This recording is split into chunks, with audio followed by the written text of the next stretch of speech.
tomorrow. There is no tomorrow. There is no tomorrow. There is no tomorrow.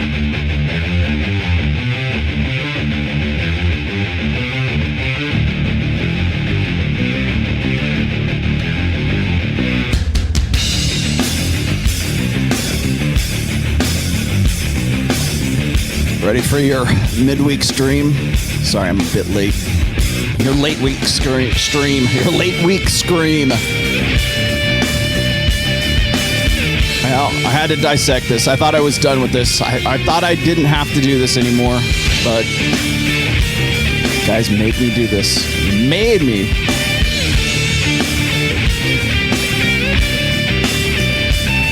Oh boy. You know, I feel like I could make an entire new alternate alt channel based on nothing but debunking the debunkers, correcting people.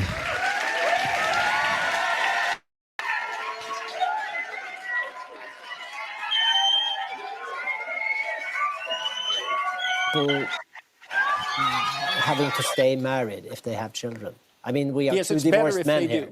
It's better if they do. It's better for the children. I think most people would agree that that's the best. But you, as far as I understand, you think that the laws should say that we have to stay together.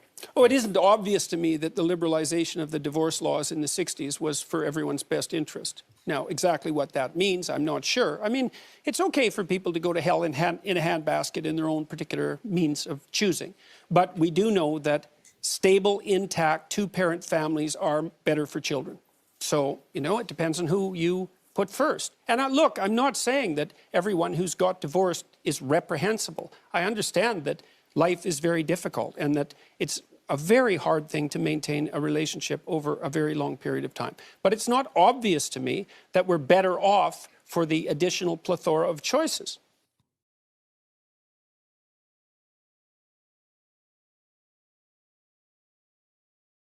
Probably. Hi, how are you?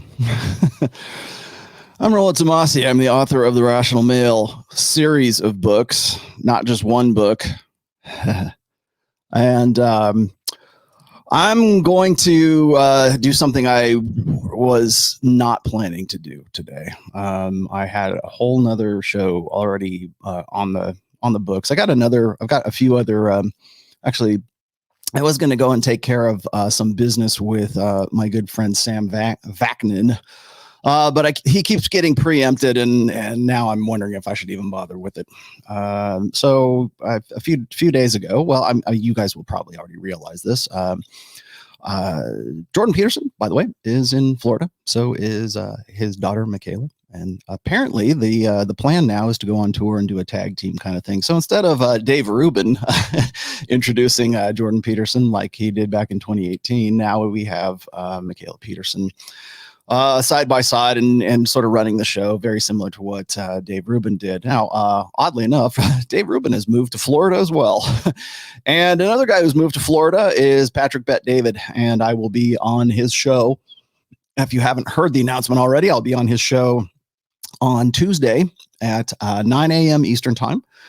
And that will be from the great state of Florida as well. And I will be in studio with him and his co-host Adam. So do mark that on your calendars. I've already made the announcement. If you are wondering when and where and how to get let's say a reminder, please just go. You can probably get it here. I already made an announcement on my channel on YouTube, my Clips channel as well. You didn't know I actually have a Clips channel, and you can get updates from me via Instagram and or Twitter, actually both.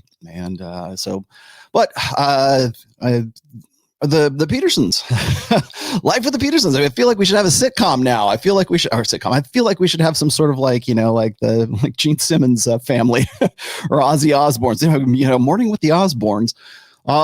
They are in Florida as we speak, as this is going up live. And again, this is in no way trying to sort of flush the nest with them. I'm just putting this out there because as part of their whirlwind tour of Florida, apparently Mikhaila has decided to go on the roommates with Hafeez. You know Hafeez. And I've talked about him several times on this show. I've broken down quite a few of the, let's just say, misgivings of Mr. Hafeez, as well as his opinions on the manosphere, his opinions on the red pill. And apparently there was a nice little love fest between himself and Mikhaila, which I would expect. The roommates is essentially turning into the Black Manosphere's version of The View, but with guys on it, more or less. And this is sort of the direction I see a lot of these podcasts who toyed with the idea of the red pill in terms of how it aligned with their ideological bent. And I think that a lot of people, I would say mostly in the Black Manosphere, but also I can't say just the Black Manosphere, because as I said last week, you've got guys like Matt Walsh, you've got Andrew Klavan, you've got Candace Owens, of course, has toyed with the idea, or they like the male empowerment side of things as far as it works with men manning up. It's the man up medal. Remember that speech? It's man up and take responsibility. And I'm gonna do another breakdown of this other girl, not in this show, but this other girl who's just been drawn to my attention, and I believe, what is her name? It is Shan Booty. Shan, I'm coming for you next. I mean, coming, but I'm just gonna come.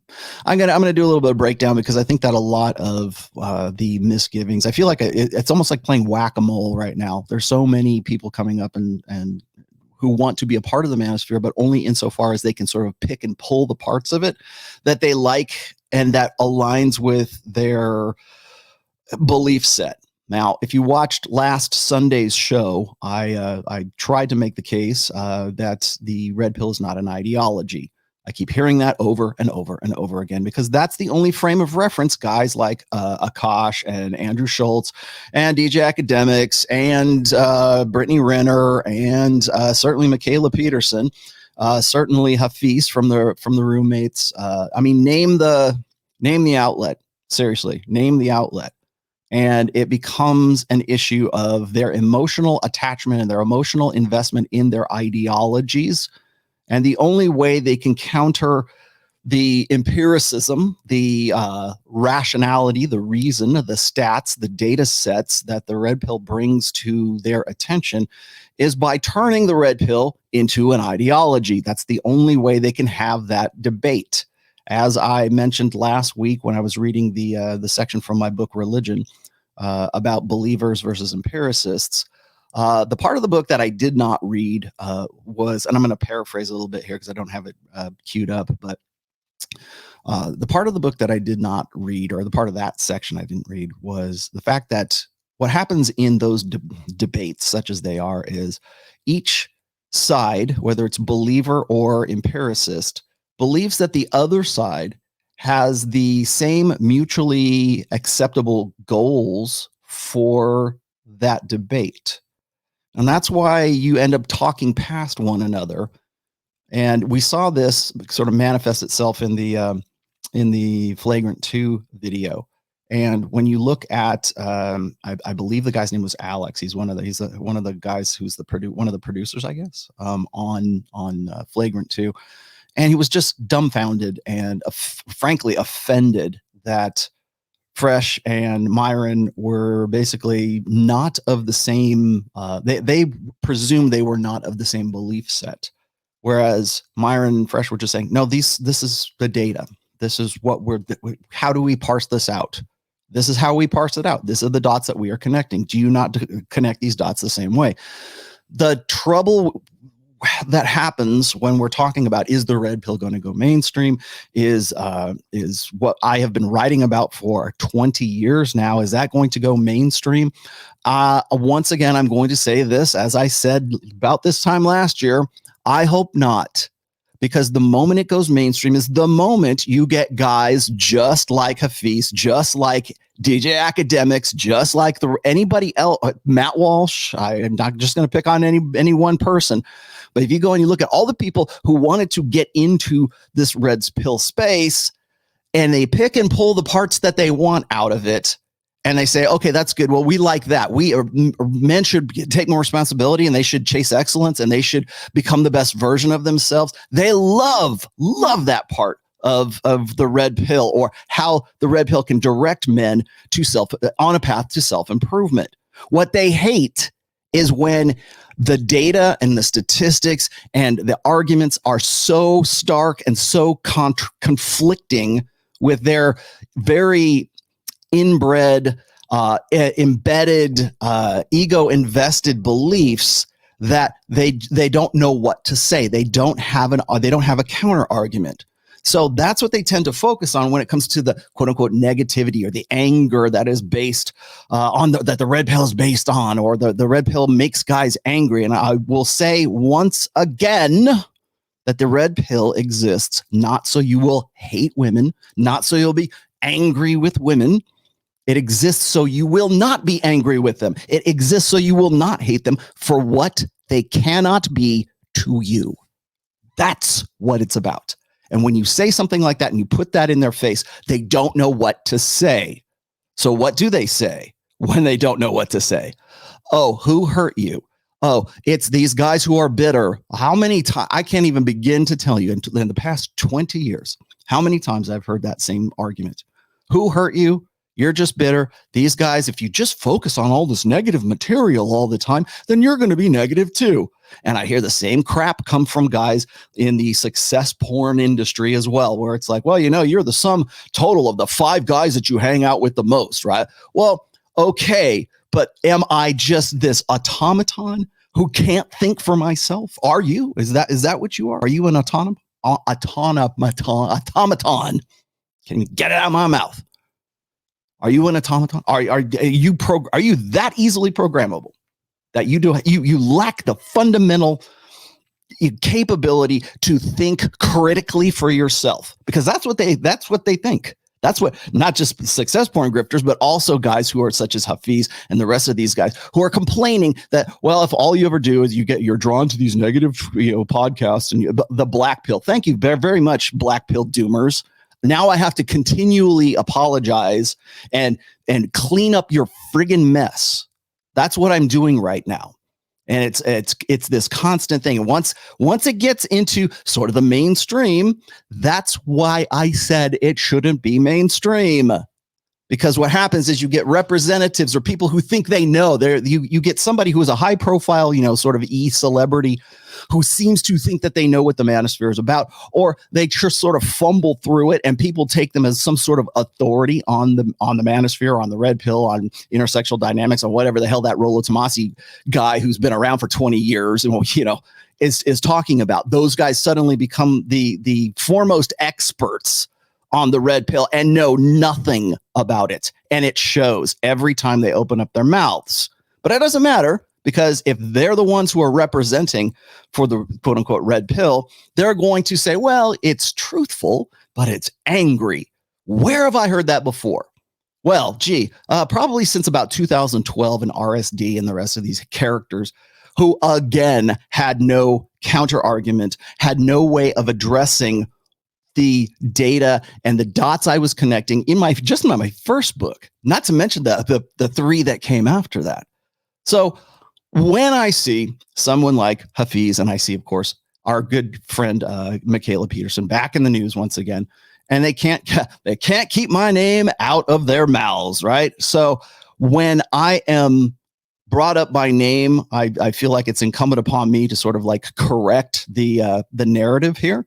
I've got at least somewhat decent sized channel now. I think I'm pushing 160,000 subs. Great. Thank you very much for that. I am in no way as household a name, let's just say, as Mikhaila Peterson has made herself in just the last, say, 6 months to a year or so. Well, certainly the last 18 months. Let's give her a little bit of extra there.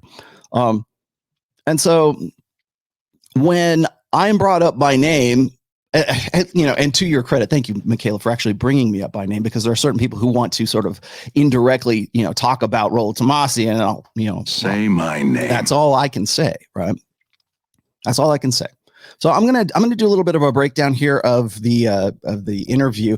Now, this was from a very much longer interview, but they broke this. They were kind enough to break this down because they knew damn well, the roommates did. Hafeez knows. Certainly, Mikhaila Peterson knows that the red meat of that interview has everything to do with me. And I don't mean that like, oh, I'm glossing myself, patting myself on the back. No, it's because I am the most visible person right now as far as this side of the manosphere is concerned. And I'm I'm easy to remember, let's just say, especially over the last month and a half or so. Now, the reason why this show is called Pretty Little Liars, here you can see that again. What's not great? Because Mikhaila Peterson, let's just say, if she's not lying, she's certainly telling a lot of half-truths in this.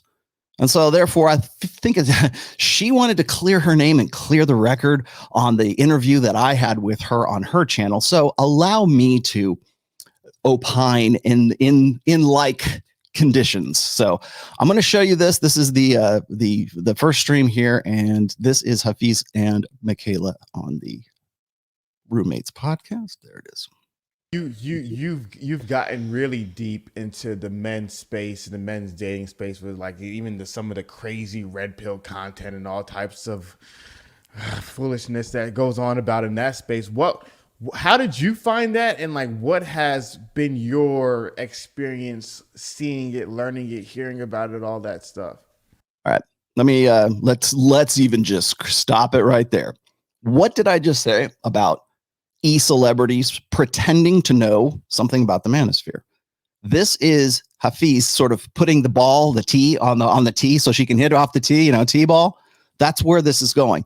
You've been an expert at this for a while. You've been sort of intimately aware of the manosphere for a long time. So tell us what's your opinion of all of this?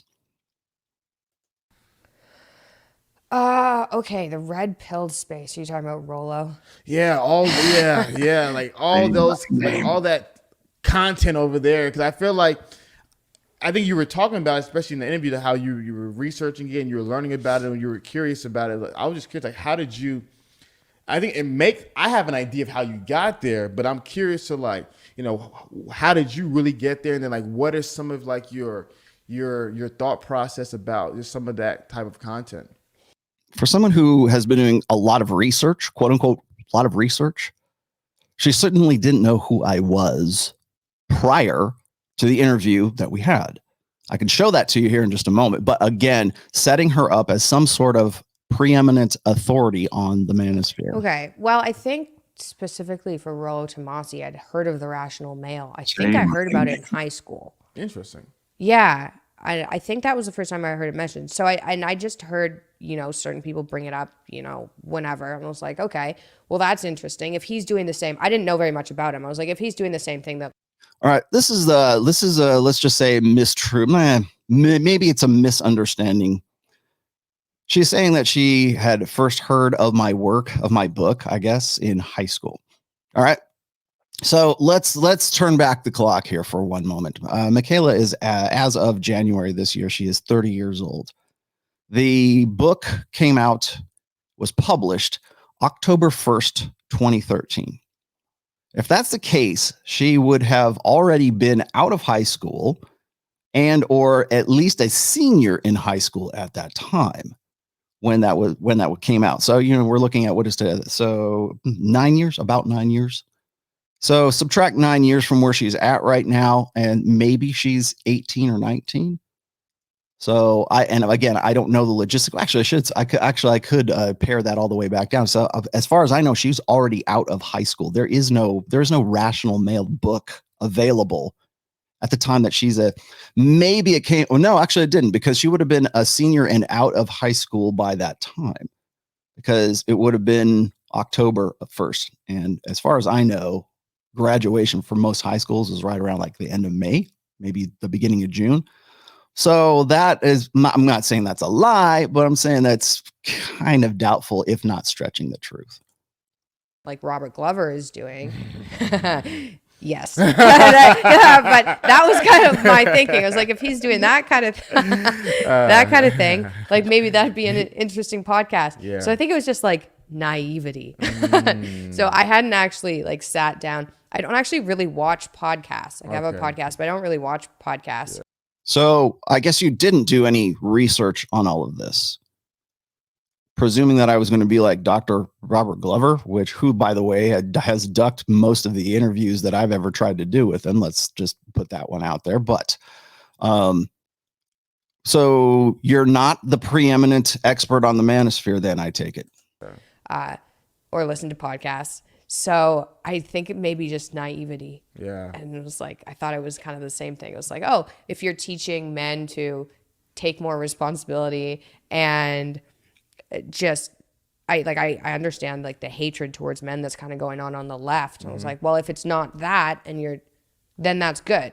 But I think I just didn't do my research properly. So in that case, in other words, you didn't do your research. The research that Hafeez just 1 minute ago said that you had done. Right? Am I wrong? Please feel free to correct me. Anybody wants to correct me? I'm all ears at this point. So clearly there had to have been some reason why you wanted me to come on the show. We'll talk about that here a little bit later on in this show. But clearly you are not an expert or any kind of authority that Hafeez would like to make you out to be. And you presume that my messaging is going to be like Dr. Robert Glover, right? And I've attempted to do interviews or panel talks. I can remember it was myself, Rich Cooper, Dr. Sean Smith, and I think it was and Dr. Robert Glover. And we're supposed to have this conversation about hypergamy, and nobody wanted to talk about it. Well, to his credit, at least Sean Smith did. And so after a while, it's like when communications break down and nobody wants to talk about it, I can only presume that you don't really have much of an argument. So that's, you want to know where I'm at with Dr. Robert Glover. I don't have anything personal against him. I'm just saying, if you want to talk about it, I'm here. But there doesn't seem like there's ever going to be any kind of conversation about anything, because once again, it goes against this emotionalism versus empiricism. What feels good? What tastes good? And I don't, Rollo TOMASSI doesn't taste good. He doesn't taste very good. So when you build her up to be this authority, which she is not, and again, like I've said this before, she's 30 going on 12, especially when it comes to this kind of, this kind of material. But we still look to her as if she's in some way, some kind of authority, or she has some sort of doctorate degree in the manosphere. And it's simply not true. Now, the other thing I wanted to point out here, as well as another thing that is a common error that not just Mikhaila makes, but also Matt Walsh, most of the tradcons make, because they love that side of the manosphere where it's like, well, if you want to be a better man, if you want to be a better, you have to, men must become. They love that. When I say men must be, women, they don't like women just are. But when I say women just are and men must become, they latch on to men must become. When I say women just are, they're like, what's he talking about? That doesn't sound right. That doesn't taste good. But we love, what does taste good is men must become. Men must take more responsibility. They must find a way to the manhood medal. And the way to do that, take more responsibility. Even though you don't have, that's always the panacea for all, for the crisis of masculinity, for the lost boys, for you name the malady of, contemporary masculinity today. Like, oh, we have such a low enrollment rate in our major universities right now. Oh, more and more men are being forced out of the workplace because their jobs are being done by robots, or they're being forced out of textile industry or whatever it is, steel or whatever it is that men traditionally do, right? They're construction workers. They work in raw sewage. They're electricians. They have a trade. They've got all this other stuff. But when they're forced out of that, or they can't find a suitable mate, or they can't become a suitable mate as a result of the choices that they've made, because women decide that they only want to get with the best of the best, right? And the best of the best is somebody who is their equal, educational equal, their financial equal. We can talk about all that stuff. Name the malady Name the issue right now. And you know what the most common answer is going to be? Well, men just need to take more responsibility. So when I say men must become, or when Rich Cooper says chase excellence, or when Rich says, become the best version of yourself that you can be, right? It's not, it's what they fail to understand is Rich and myself and anybody else who's sort of on, at least in the Rule Zero family, and certainly, in the extended family, and also I would say even in the greater whole of the manosphere right now, when we talk about sort of male improvement, that we are in some way saying, man up, take more responsibility, come back to the plantation, come in, marry this, man up and marry these whores, right? No one's saying that. When we talk about male improvement, I try to keep the gun out of your mouth and the noose off your neck. It's because I care about the guys. When these guys talk about it, it's because they want you to be a more suitable. They want to build a better beta. They want you to be more suitable because your problems as a man are affecting women most affected. That's the whole, and I know that's a meme now on Twitter, but that's why. And she repeats that right here. Well, if it's all about, men taking responsibility, I'm all for it. I'm sure you are, because that benefits women. Again, men are just an accessory. You are a draft animal or you are breeding stock. And in most cases, you're most likely, you're just a draft animal. And I know that sounds negative and, it doesn't sound happy. And where's the positivity in that? I am simply holding up a mirror. I just work here, right? And I can point to case after case and research after research and data set after data set. And I can show you how women want to be with a guy who is sort of economically attractive. Okay, well, does that make us all gold diggers? No, we're not all gold diggers. Well, that's the problem is when you see those data sets, that's the connection most people make. It's not about this, love. It's not about this ideal, and men would love it to be too. This idealized, Titanic and Rose and Jack and, the frozen death as he goes to the bottom of the ocean kind of love. That's not what it's about. No, no, it's about he needs to make 58% more money than I do to be economically attractive, to be my equal. That's what it's about. And so what do we tell men? You need to be more responsible. You need to just man up. You need to, Yeah, men's enrollment rate in college is only 40%. Well, that's terrible. But okay, let's start creating initiatives in a Title IX program, or like giving these guys Pell Grants, or financial aid for men to go to college. That doesn't happen. There's plenty of those scholarships and those grants and all of that college money and everything else for women who want to get into STEM and coding and any that like traditionally male space. We're happy to put them there. But you say, hey, men, we need to put you, it looks like the enrollment rates are in the toilet right now. We really need to get you in. It's not, let's help. It's you need to get off your ass and enroll, or else and be suitable enough in the future for some woman to want to have anything to do with you. That's where that responsibility hustle comes in. And I think I'm sorry I had to highlight that so specifically, but I am sick to death of hearing that, because that's always it's the go-to answer. It sounds truthy. It's an aphorism right now.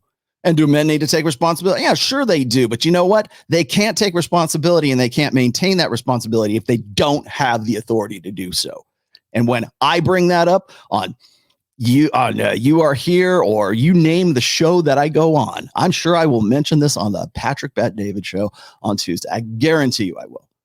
Men do not have the authority to affect that responsibility that we magically think is going to cure all this crisis of masculinity. What has been after, the conversation, after doing more research, what are some of the things that you've come to realize about some of that space? I'm just curious how you've processed it. I think that. Okay.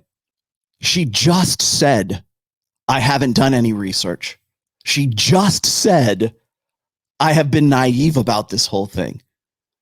That look on her face right there is a look of confusion. For the serious red pill depending on the person, but some of those people are angry, like really angry. Like usually when I have a conversation with someone, and I'll bring like left-wing people on the podcast too, and generally speaking, I can have a conversation with anybody, and generally speaking, we leave feeling like, okay, that was a reasonable conversation.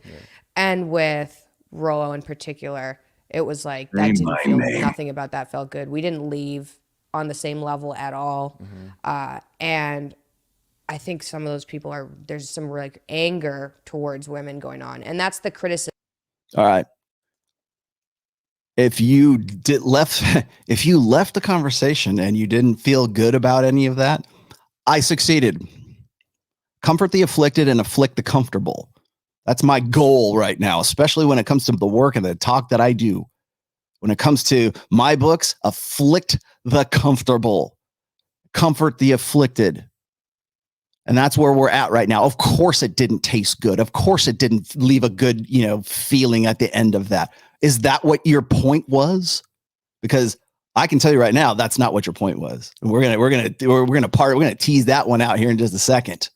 But that wasn't your point. That was certainly not the purpose of our talk. And I have a much clearer perspective of all that at this point. So let's keep going here. But again, was that supposed to be the goal? To feel good about everything afterwards? No, I don't care if you feel good or bad after my shows. I care that you're educated. I care that you have the data. I care that you have the tools to build a better life. And I hope that can make you feel good. Absolutely. I hope that you can build a better lifestyle. I hope you can chase excellence. I hope you can date women. I hope you can at least understand that, women are the enemy. No, women are not the enemy, but you still have to understand women's nature. It's just like 48 Laws of Power. Oh, it's an evil book. No, it's not an evil book. You need to know those laws. Does that mean you're going to use all of those laws and, be a sinister dark triad fiend, Machiavellian fiend? Because no, it behooves you to know those things so that you know what to expect from people, so that you know when those laws are being used against you. So yeah, good. I hope I didn't leave a good taste in your mouth, Mikhaila. The red pill community gets to is like, why do you hate women? But and initially I thought that was kind of a misrepresentation in the media, like everything else is a misrepresentation. But I think that there are some red pilled people that really don't like women, and you can see you can see it pretty clearly. Yeah. And it's not for the betterment, like teaching people that all women are a certain way or all men are a certain way. I don't think that that's going to actually make things better, make people get along better. Yeah. All right. Once again, we're leaning into binary extremes here. How many times have I said, we live in the TLDR generation. Quick hit, give me another info bite as I drive through the drive-through at McDonald's and throw it in my mouth. I've got places to go. Thank you thank you. I got things to do. That's not what the red pill is about.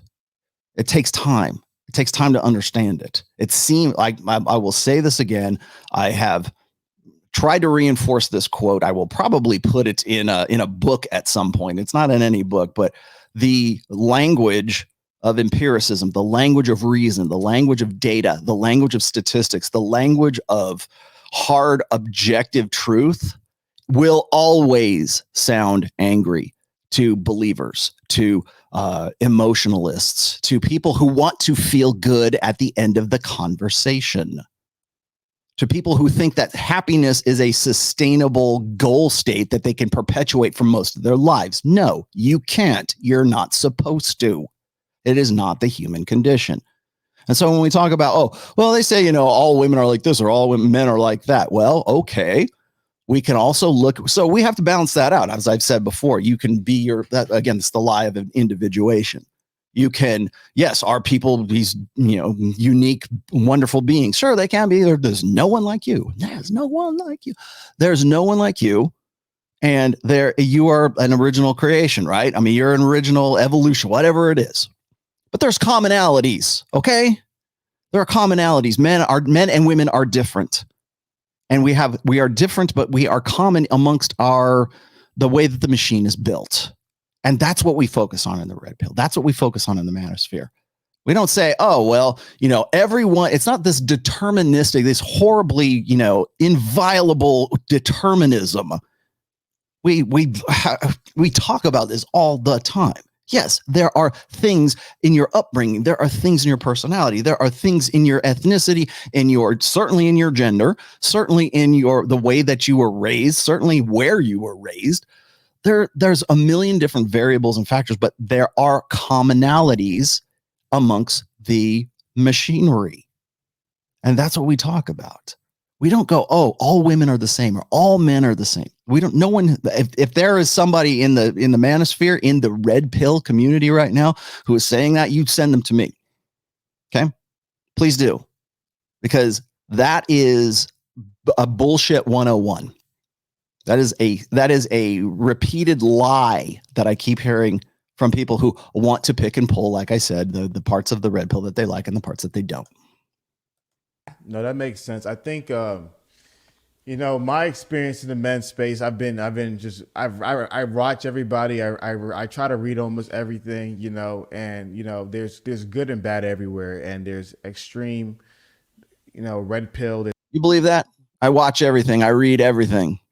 There's extreme, all this stuff. And I don't want to paint everybody in the same light. But to me, the most fascinating thing is like, if you were to pick like, I would really describe it as like the enemy of a red pill guy is like a left-wing feminist.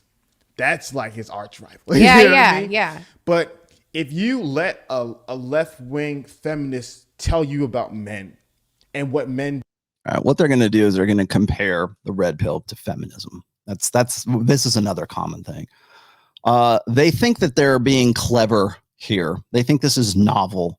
But this argument has been brought up really, I think the first time I heard this was right around 2009, 2010. And it was primarily directed at MRAs, the men's rights activists or movements, whatever, at that time. And a lot of people were comparing the MRAs to feminists.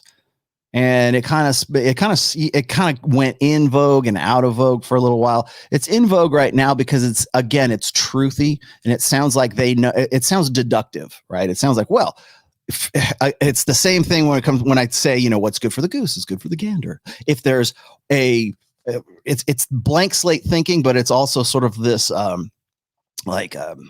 black and white thinking. It's binary thinking that if red pill is this way, then feminists are like this. And so they're just male feminists, right? Or they're just male meninists and feminists are these, right? And so they think that there's some sort of like yin and yang thing going on in all of this, because again, they can't conceive a reality where there is just this one individual unique faction and there's another one over here. It always has to be, if there's an action, there has to be an equal and opposite reaction. That karma, right? It's got to, what comes around goes around. No, sometimes what goes around just fucking goes around. That's the truth of it.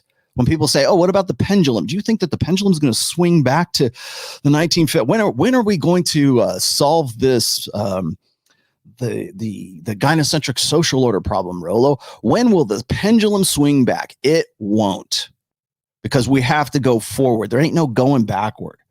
You can certainly use this idealistic golden era of manhood back in the day and use that as sort of a model going forward. But there is no, as far as I know, there ain't no time machine you can jump in and go back to 1950.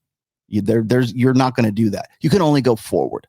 But they suffer from the same malady as guys who, maybe well-meaning want to go, swing the pendulum back to men. That's not going to happen. You have to change. You have to find some way to force retake authority, first of all, but to affect your will upon the world.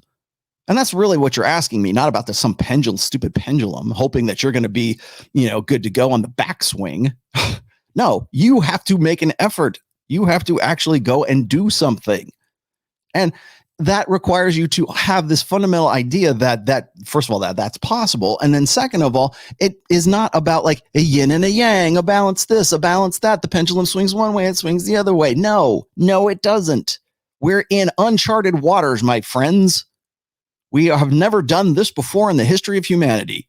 We have never had the access to information the way that we do right now.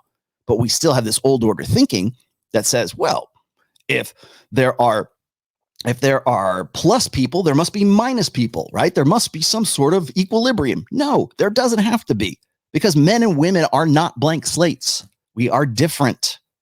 So the imperatives and the strategies and the agendas of feminists does not have to be the inversion of what red pill guys are about. But that's the way believers think, because it feels good. Oh, that explains it, doesn't it?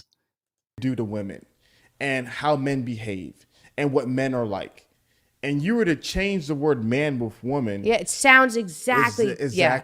It's exactly the same. Good for the goose is good for the gander. So one of the advantages of what we did was, in the year 2019, we went on tour with one of my mentors, who's actually a female dating coach. Oh, so good. He, besides Matthew Huss, he's like the largest female dating coach in the world. What's his name? Stéphane Labossière. Okay. Yeah, I'll show you his social media. He has like 5 million followers around the social media. He's cool. Really well respected. He's a very positive person. And so Stéphane, you know, he's this rock star. I was on tour and I was a video guy. So I wasn't teaching, I wasn't lecturing. I was recording and observing. And then you would see some of these women, the ones who've been hurt, the ones who have this very dogmatic belief, you see them share it and you see them express their hurt and their anger towards men. And what happens is when you get hurt, all of a sudden you look for validation for your hurt. So now when you see somebody do something right, you don't notice it. But when you see someone do something wrong, you notice it. So for example, they could see 50 guys open their doors for their wife. They won't notice that. But they see one guy yelling and screaming at his wife, they notice that, and it reinforces their beliefs. Okay. Why would they notice that? Why would, and I love how, like, okay, why is that the examples he's giving right here? Well, I opened the door for my wife. I love my wife very much. Oh, well, they don't see that. I don't know. They kind of do, because my most popular tweet of 2021, the most engagement I got in 2021 was on my anniversary on July 20th. I tweeted out one simple sentence, and that was, today, on this day, 25 years ago, I married my wife, and that was it. And everyone was too happy or too sad about that. But it wasn't just one or the other. It was both. And so they were looking at both sides of it. And so I had, you know, people going, hey, congratulations. All right, good for you. You know, yay marriage. And then I had other guys going, oh man, don't you realize you're living on borrowed time? She could take half of your stuff, Rollo. Oh, are you endorsing marriage? La, la, la, la. And so I get it from both sides. I understand that. But the problem here is that this is founded in the reason why he comes to these conclusions, or the reason why he uses these examples here, is because he's looking and he's finding what he expects to find. He's expecting people who are going to lose their shit because of a guy who was yelling at a woman. And you'll notice he also couches this in again a female primary agenda, right? Oh, you should open the door for your wife or your girlfriend or a woman, but you shouldn't yell at that woman. Those are the examples. He could use any example to reinforce the idea, and I agree with this, is that we tend to, as human beings, we tend to lock onto things that are negative experiences. We tend to remember pain more than we do pleasure. Because when we do, we learn that because it's a survival instinct. That's exactly, she's going to fumble around and go, I think it's an evolutionary thing. She'll talk about that here in just a second, but I mean, she's not wrong. She just kind of fumbles into it. But it's true. We tend to fixate primarily on negative, painful experiences because we don't want to repeat those. That's why. And so that's why we get PTSD, right? That's why we fixate on negativity. That's why we get depressed. That's why we get upset about things that remind us of bad memories. Yeah, of course. Yeah, we do. And that's simply the way that the machine works. Again, one more thing, it fascinates me that just not even 3 minutes ago, we're complaining that the red pill focuses too much on this horribly deterministic philosophy or this principle of what is it? Men and women are all like this, but they're engaging in exactly that same kind of thinking right here. Well, all of them, we all do these things. We all, fixate on this negativity. We all fixate on the painful experiences because we don't want to repeat them, right? Like I said, it's a survival instinct. Okay, that's part of the machine. If we were all different, why would you even be having this conversation if we didn't all have at least some sort of commonality to want to avoid pain and be attracted to pleasure? That's part of the machine. That's how we evolved. That sounds an awful lot like a commonality that we have as human beings. But I thought we were all special little snowflakes. I thought we weren't supposed to say everybody's the same, because right now you're saying everybody's the same. Mm-hmm. And so I would notice, I'll be like, dang it. And we would try to talk to the women, be like, yo, there's so much more to men than what the media paints it. And you try to open their eyes, and they're stuck. They're not listening to you. They're stuck in their ways. And then, doing what we're doing for men, you see that you're just like her. These women that we would meet on tour who were hurt, who were bitter, who were nihilistic, who were bent on all men are like this and this is how they are, and they're here to hurt women and screw you over. And you see these guys like that.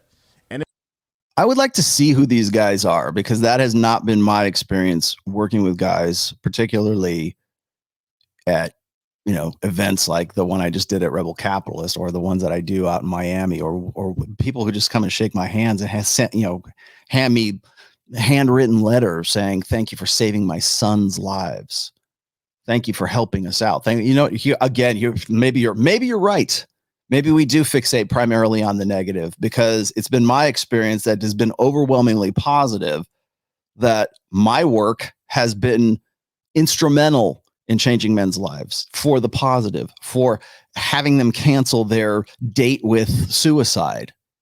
If you want me to show you the testimonials, I'm happy to show them to you, because I have the receipts. So when we say, oh, well, they're all hurt and blah, blah, blah. Okay, great. What are you doing to keep the noose off their necks? What are you doing to change their minds? Even if that's true, and I don't necessarily believe it's all generally true, that every guy that goes to seek them out is in some way like damaged goods. And it's absolutely ridiculous. And then again, of course, those are the guys. He's just simply like confirming his own BS, which is those are the same guys who would be seeking this out in the first place. Aren't they the negative people that you constantly see all the time? So would that implicit bias not also apply to the guys who you seem to think are all just hurting deep inside? Again, it's this emotion. Okay, and I should point this out in no uncertain terms, that everything that's come out of their mouths up to this point has been just about emotion. Well, they're hurt individuals. No, they're educated. When you educate a man, he ceases to become a suitable slave. And I'm quoting, what is it? Douglas. God damn it. I'm stealing a quote. Sorry, my bad. Somebody will give it back to me. But when you educate a guy, I think it was Ed Lattimore once said, I was doing an interview one time with Ed Lattimore, and we were talking about his work and my work as well. And he says, this is like teaching slaves to read. And that's the difference here. So yes, I would not doubt one bit that the women that Matt Hussey and this other guy that he's talking about right here are all very distraught, because they are the products of the choices and the decisions that they've made. The women that go to see Matthew, that lift up Matt Hussey and probably this guy too. I'm not familiar with the guy he just mentioned, but if Matt Hussey is the sort of template for that guy, the women who go to see Matt Hussey, the women who just lift up, first of all, Matt Hussey's like, no homo, but he's a pretty good looking guy. And he has successfully been a female dating coach for a long time, primarily because what he tells or what he convinces women is like, don't worry, girls, don't worry, gals. I'm going to go and teach the guys to be better betas so they'll be more suitable for you. And once they get their shit together, then I'll bring them to you. And then finally you'll have the right guy. So you've been waiting, you're freezing your eggs and being in empowering yourself for most of your life. And essentially you're the product of you're a product of the choices that you've made for as long as you've been around. But don't worry about it. I'll make sure these guys sort of make up for the bad decisions and sort of absolve you of the responsibilities of those things. If that's not what Fresh and Fit or if that's not what the manosphere is sort of leaning towards right now, like female accountability, I don't know what is. And so that's number one. And then number two is what Hafeez does not wrap his head around is that we live in a gynocentric social order. That's why. That's the biggest difference between those two comparisons right there. Because for men, when you go and you look at, what is it? I just saw the research data on this, which was 30% of men are not having sex at all under the age of 30 or something like that. I forget what the stats are. It just came out. And then you have women who aren't having children, at least in the UK, and I think probably the US as well, it's at the lowest fertility rate for women past age 30 right now. So and no other time in history have women at 30 years old been single and childless since they started keeping records. So if we're so concerned about the plight of women that we are looking at men and saying, you need to man up so that you can fulfill the destiny of women and their life plans, and so they don't have to be 30 years old and single and childless. If we're doing that, instead of looking at those guys and saying, you need to man up and take responsibility with no authority, you need to start looking at the issues and the reasons behind that. You need to dig deeper. You need to distill it down to what are the core reasons why men are the way they are and women are the way they are right now. And you do yourself no favor as long as, and certainly not the guys you are pretending to help right now, by keeping and couching everything in this emotionalist, well, you need to deal with this inner pain, blah, blah, blah, Oprah Winfrey, Dr. Phil crap. It was really interesting and it's really upsetting, to be honest with you. Yeah, it's really sad too. People are better with somebody else, I think. It's hard to be alone. Like, life is tricky. Life is hard. It is sad. That's interesting that you could see people open up. Like, wow. Anybody remember how much crow I have to eat and how much crap how far I get run up the flagpole? Thanks for that one. When I say men and women are better together than they are apart. How many times have you heard me say that? I've been saying that for as long. I remember when I said that for the first time on the Pat Campbell show. And people were like, "Oh yeah, Rollo's actually he's on our side." No, I'm just making an objective, observation here, first of all. But yeah, I think that we are innate natural complement. Our men make up for women's weaknesses and women make up for men's weaknesses, and we're better together than we are apart. But you won't hear them repeat that. They didn't do their research enough, I guess, to have gone and figured out that quote, which, by the way, it's in at least two of my books. It's in book 4, the religion book, excuse me, and positive masculinity as well. I guess they weren't doing it. Maybe that's because they haven't been doing their research. that. Yeah, and I think to me it's just like with guys in that far red pill space, when you tell them you guys are hurt men, it triggers them. Yeah, because it makes.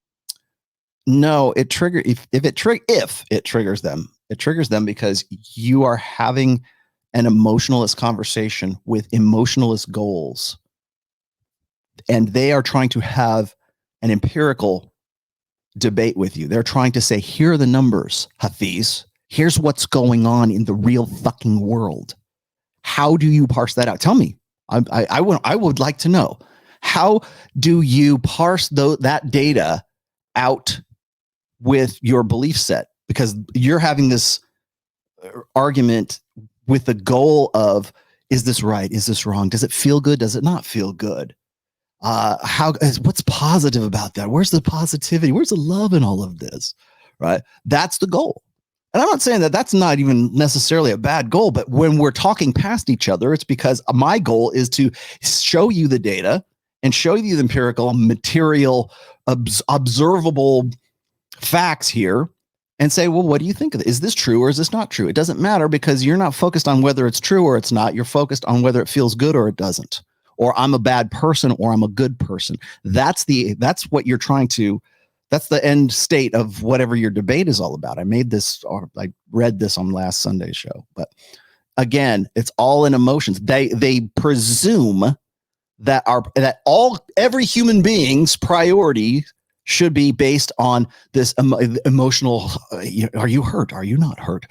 You need to deal with the hurt first and then come back to me. No, you need to deal with the data and then come back to me. That's what you need to do. Makes them feel like you're emasculating them. But I think we don't understand like what hurt means. To be hurt is to be human. And a lot of times when you have a visceral attitude towards somebody, it usually comes when you really value and love a person. So I always say that's why some of your arguments with your siblings are some of the most contentious, or a spouse contentious, because the more you feel, the more you potentially can idolize someone, the more you can potentially demonize an individual as well. So with a lot of these guys, it's like they put so much into women and into all women. So I want to say women, into all women. And when that woman hurts him in any way, shape, whether it's, something as simple as she just didn't want him because she wasn't interested, to where she hurt him or cheated on him, now that creates this anger and hurt, animosity towards everybody, to where now you go online. Okay. How many emotions did Hafeez just describe? How many emotions did he just use? Love, hurt, animosity, what else? I mean, you could just run down, like rewind that part, right? How many different emotions did he just describe, in presuming that that's the goal state? That's where we ought to be. These guys are angry. They're angry at what? They're angry at women. No, they're angry at themselves, if anything. And why would they be angry at themselves? Because now they have this data, and they understand that the life that they have built for themselves up to that point was based on bad data, was based on a rule set and an old order way of thinking that nobody was really using, although they thought it was. And it felt good to think, and it was their idealistic way of approaching love and life and everything else, everybody else was going to do. We're all playing on the same rule set. No, we find out that we're not. Now we find out what the data sets are. Now we find out that women want, a guy who's economically attractive. We find out that they want the guy who's got the 6-pack abs, the 6 feet tall, 6-figure income, whatever. We can look at the empirical data set after data set after data set. If they're angry or they're frustrated, or if the emotional response is to anything, it's to that. It's to the belief that oh my God, I've wasted part of my life. I mean, hopefully you find out about the red pill, guys. I hope you find out about the red pill in your 20s. Hopefully you find out about it in your teens, right? But I think you kind of have to have this sort of lived experience before you can really appreciate it. But let's just say, for sake of an argument, you find the red pill at 25, you're in pretty good shape, but you're still probably pretty pissed, because you have most likely made decisions, or you've had experiences, or maybe you had that painful lesson that you learned because you didn't understand the game. You didn't understand that the women that you were trying to get with, or the women that might have hurt you, according to Hafeez, the reason why you got hurt is because you have bad data from guys just like Hafeez. That's why. That idealistic Pollyanna, deer in the headlights look, glazed over saccharine smile. And then you've got Mikhaila Peterson over here, who, by most of these guys' standards would probably be like, oh, she's pretty cool. She's pretty hot. I mean, she's got a 23-year-old boyfriend right now. I'm sure he probably qualifies as most of those dudes. So if you're going to criticize these guys and say they're angry, at least do them the service, the courtesy of saying, well, why did they get to that? Why did they come to that? It's not because I told them, you should really not like women, or you should really protect yourself. Oh, be be a cold-hearted son of a bitch. Like Rollo's telling them all to do that. No, I'm not. In fact, I get in trouble for not telling them that. I show data sets. I'm the one who is using the same data as the guys she's interviewing, or Chris Williamson is interviewing, or God knows who else is interviewing, right? They're going to interview her dad, right? Jordan Peterson. I use his data. I use God Sod's data. I use Rob Henderson's data. I use Rolf's data. You guys know I use these data sets all the time, but they have no comeback to any of that. You're just hurt. The reason why you're even bringing that up is because you have some deep-seated angst and some horrible thing. Who hurt you? Let's go. Let's do. Was it childhood regression therapy and see where all of this comes from? No, we won't. We don't have to, because I'm not in any way hurt. I am showing you data sets. I am trying to be as close to objective, rational reasoning as I possibly can. But that's not the argument that we're having. That's not the debate. And all you want to do is hear stories that confirm what you felt. You know? Yeah. And we would even see with our channel, we could do a video about, we do videos to help men, pick the right person, also to avoid the wrong person. But all my friends in the space will tell you, you get 10x of views, emphasize. Notice how he says, we teach guys how to pick the right person and avoid the wrong person, right? As if they're doing the selecting. It's funny because I think I've heard these guys talk about this as well, because it constantly gets repeated. It's like, oh, women are the gatekeepers of sex and men are the gatekeepers of commitment. Bullshit, they are. Oh yeah, well, we'll teach you how to. I can show you right now. Again, you want to look at some statistics? I can show you right now that, was it 30% of guys below the age of 30 or whatever? I forget what it is. I'm going to go look up that data set real quick here while we're listening to this. But far fewer men are having sex today, but women are still having the same amount of sex. Imagine that. We don't talk about that data set. We don't say, well, I want to choose the right woman. Well, okay. Well, what if the right woman is the one who is the outlier, right? What if she is the one who is part of that, that cohort that is still having sex and you're the guy that's not? Is that about feeling bad? No, it's just you happen to be in that cohort and she doesn't happen to be in it. So all this bullshit about like, oh, we're going to teach you how to choose the right woman. Yeah. Okay, great. It's a noble aspiration. Don't get me wrong. And I hope you do. I hope men can at least in some way learn to vet women. But the thing is, the simple fact is men are not allowed to have standards. We're not in a gynocentric social order. He knows this. And in fact, he wouldn't even be employed. He wouldn't have his manhood courses if that weren't true. Emphasizing negative traits than you do emphasizing the positive traits, because so many people just want to sit in the negativity. Yeah.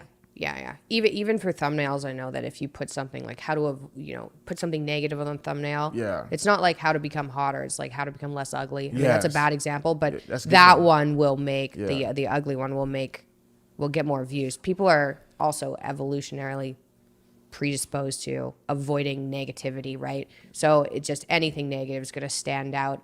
I think people remember negative experiences more 100%. Too. So that makes sense. Yeah, because and then people don't realize, and I was trying to explain.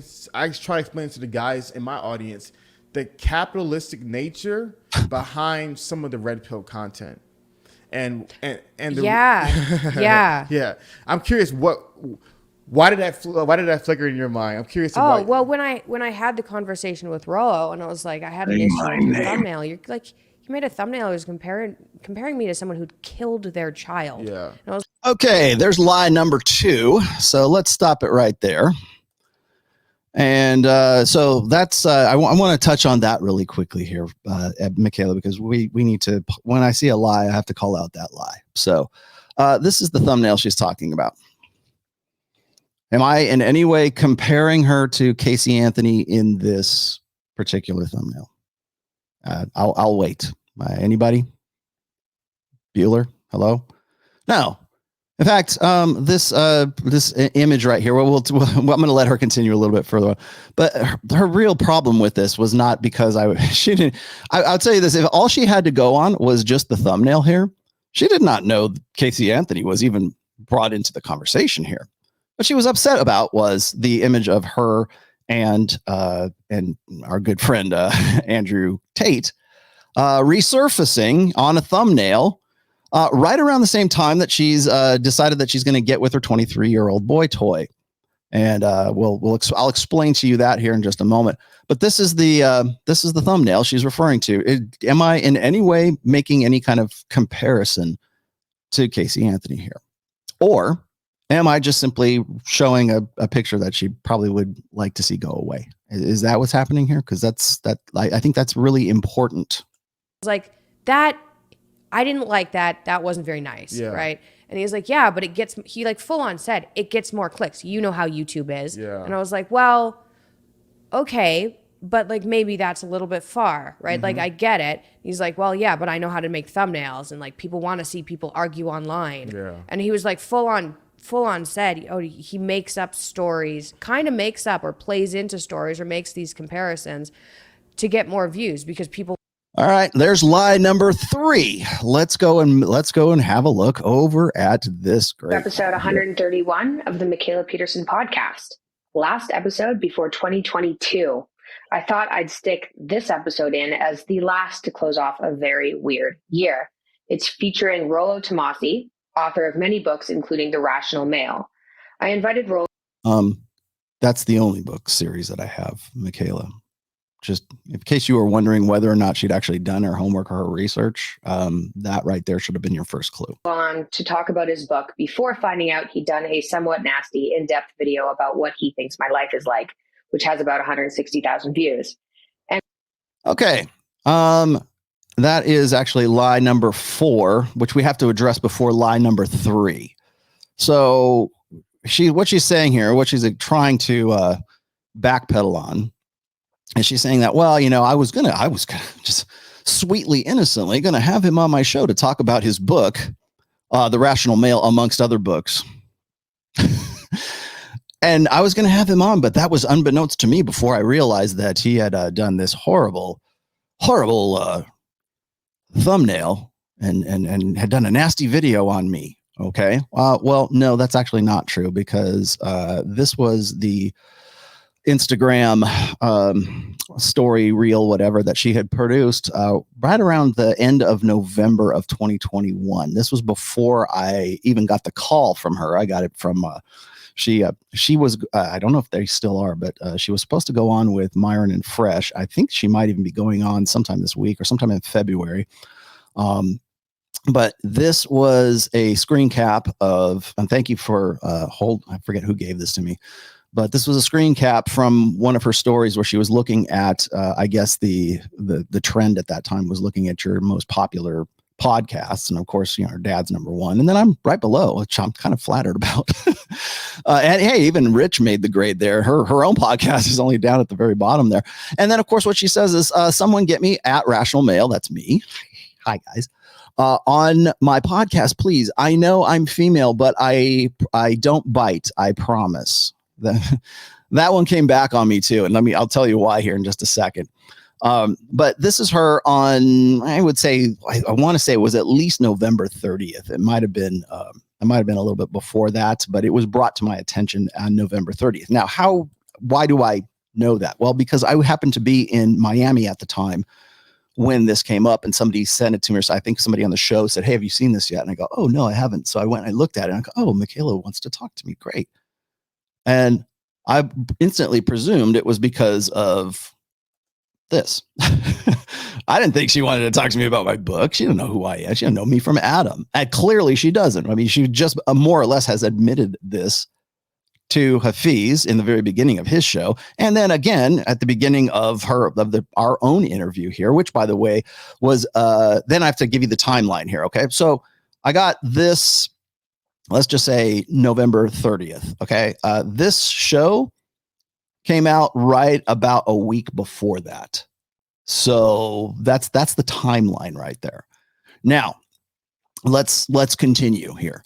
So once I've got this, I'm going, oh, cool. Let's see if we can make this happen. I would not mind going on her show or having her on my own. And then I got she texted me, courtesy of Myron, on December 2nd. It was like the very beginning. I remember she texted me while I was in Miami, and I know it was right around the beginning of that month. So I'm like, okay, cool. We can do that. I'm in Miami now. I can't do it until I'm done with, I had to do You Are Here, and I had to do the slightly offensive with Elijah Schaefer and Sydney Watson.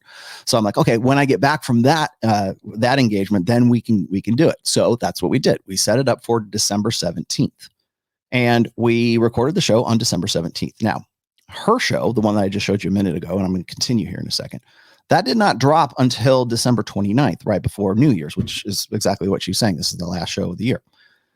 So she, between December 17th and December 29th, she had all this time to, she could have produced it and dropped it anytime she wanted to. I don't know what her production schedule is necessarily, but as she said, you know, she was very upset, and her dad was very upset about the video that I put on, you know, the Kill to Party video. Now, again, not making comparisons to Casey Anthony in the thumbnail. She happens to think that, of course, she takes it the way thinking that in my video that I am in some way saying that she wants to kill her poor little daughter. That's not what I said, but she will emphasize that and ride that and lean into that for as long as it will get her clicks, for as long as it's red meat, for as long as she can, you know, say my name. Right. For as long as she can keep doing that. And that's why I feel like I have to do this video. Sorry, I know I was going to let it go, but she don't want to let it go. So here we are. Let's continue. So that's I wanted to say that this right here, her saying that she had just, you know, just nonchalantly wanted to talk to me prior to that is bullshit. The video had already been out. The people are more than likely, you know, talking to her about how I was this horrible, mean guy, comparing her to Casey Anthony, which, by the way, Casey Anthony was one of probably like 4 other examples I made, including herself, in that video. I talked about Brittany Renner. I talked about who else did I talk about? I talked about Casey Anthony. I talked about her. I talked about I forget who was. I wanted to say Tommy Lahren, but she doesn't have a kid. But I was making that again. Kill to Party is this. It's like when women have children in tow as a single mother. That is a very heavy bag to be carrying around, especially if you're in the sexual marketplace. I was Aisha Curry, right? That was another one that I brought up. She has kids with Stephen Curry, and still wants to be sexy, still wants to have an open marriage.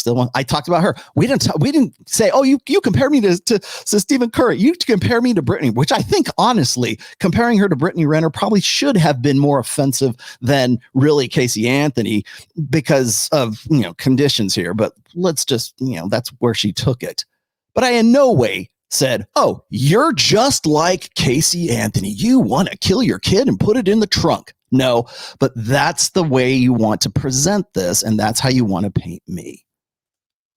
Oop, put that back in. I decided to do the interview anyway because there are a lot of rumors out there about my life, and it's actually really annoying.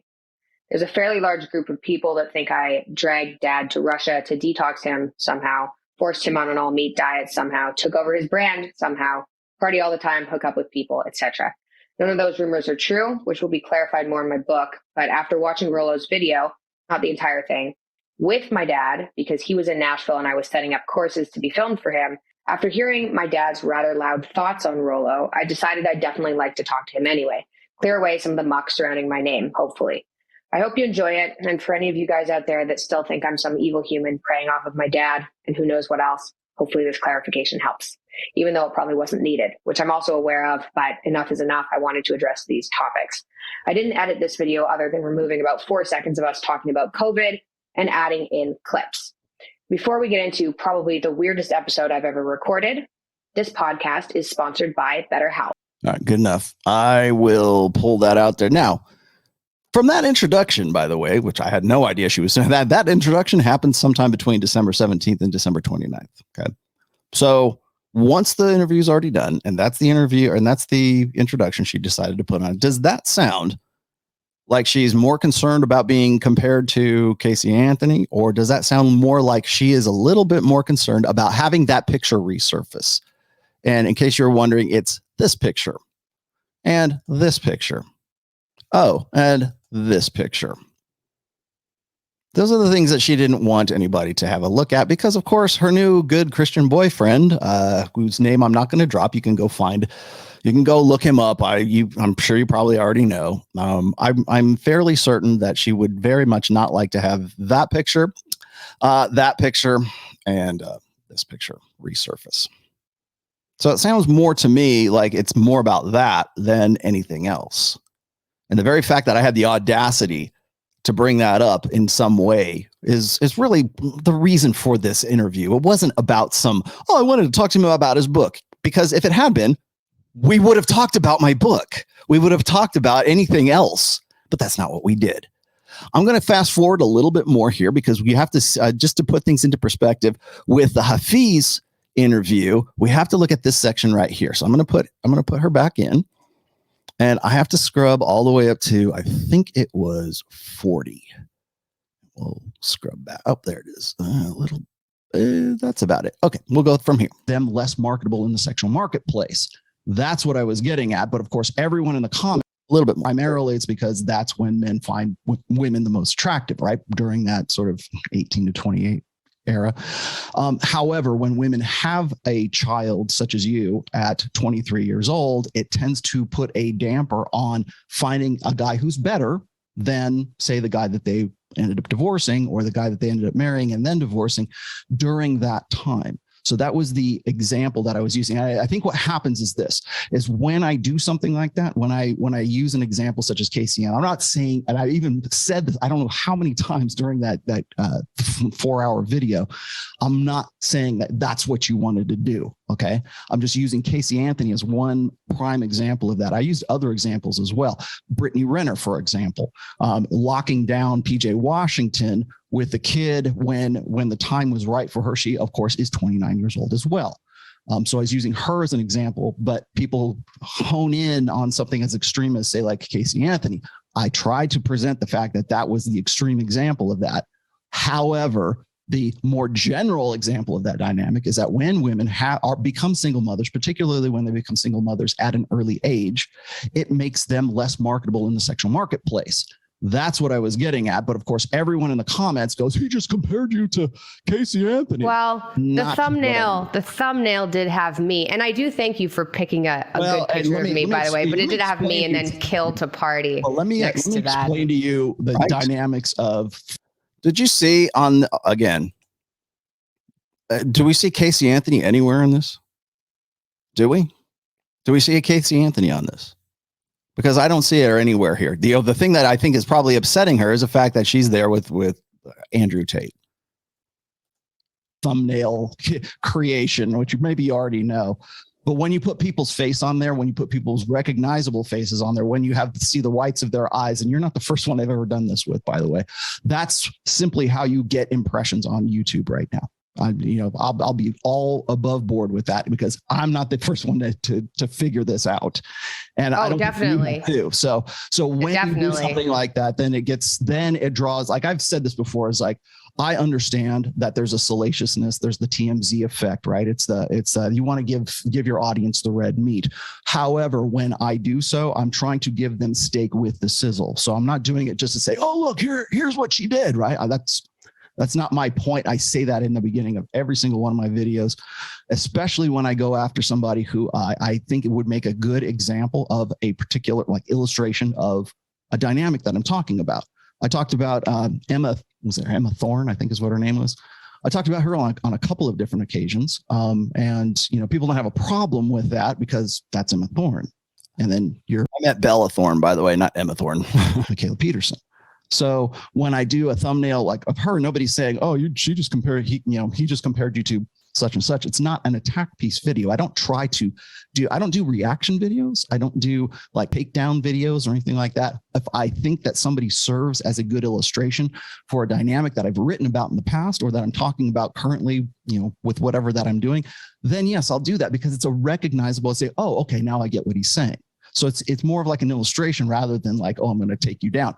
In every single video that I do this in, I put out the standard caveat. This is not about the individual. This is about what's going on. So let's talk about what the dynamic is.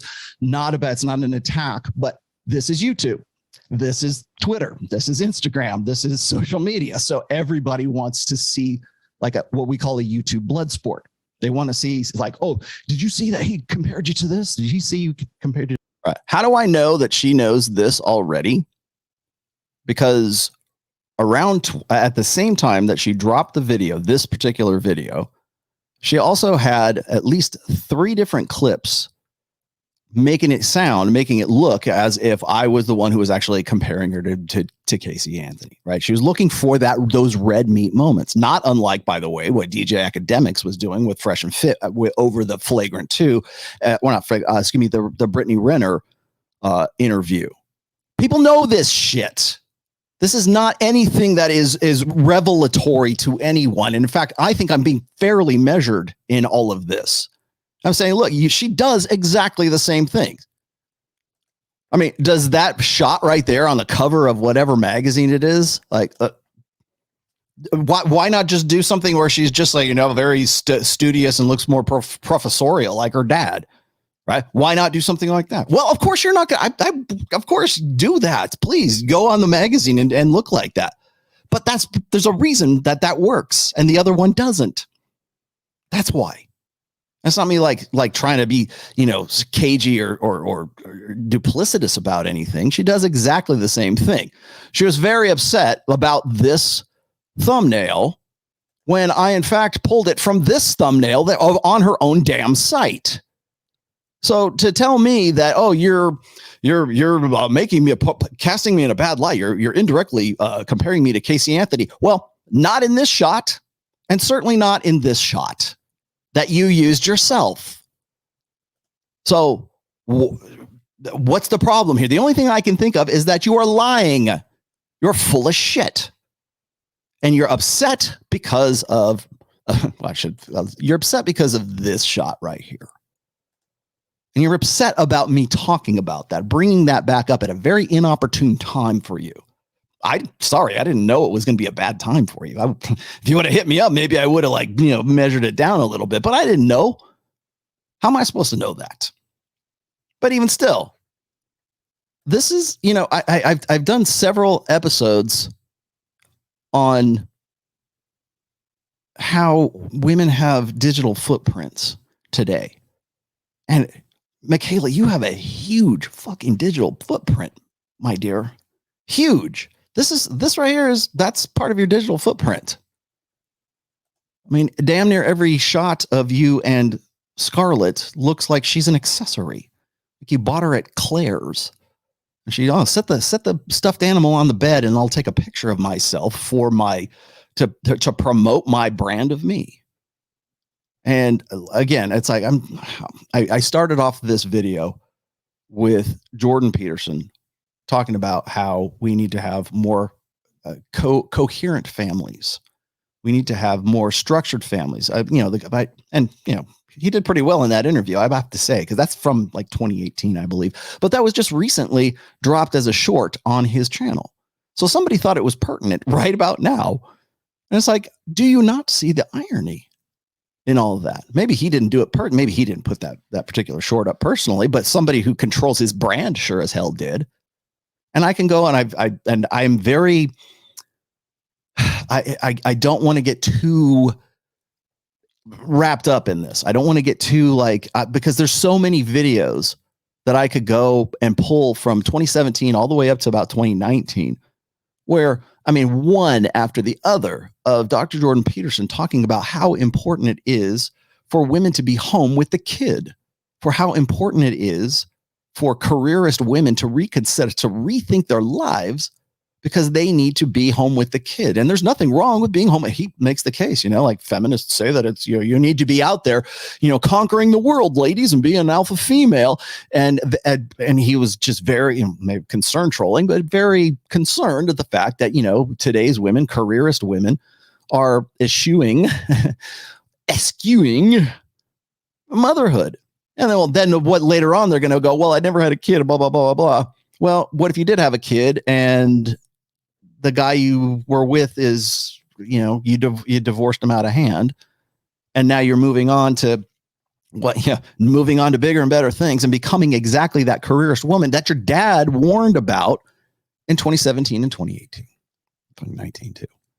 And is resurfacing, by the way, those videos resurfacing in 2022.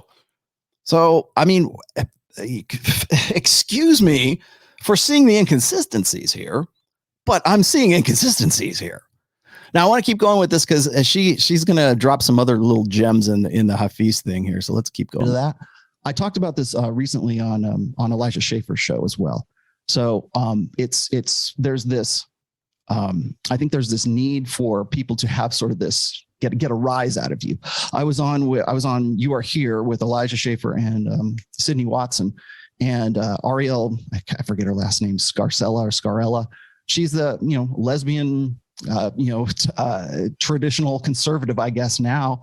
And when I was on there and we were having our back and forth, everyone in the chat wanted us to like be at each other's throats, right? Because they're looking for that. It's bread and circuses.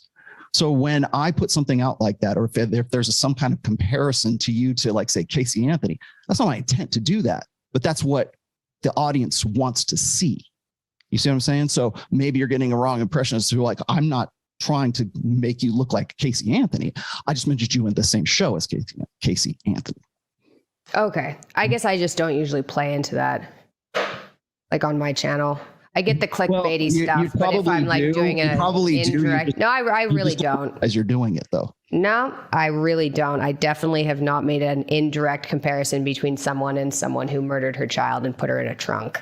That's what she wanted to say throughout the entire. That was her money shot right there. She was waiting to deliver that line. And the reason why I know that is because it's entirely out of context of what we were talking about right there. When I was saying you and Mikhaila, you do engage in exactly the same kind of YouTube marketing, the same kind of blood sports, the same kind of, because you would not be talking about me on Hafeez's show if that weren't fucking true. Right there, black and white.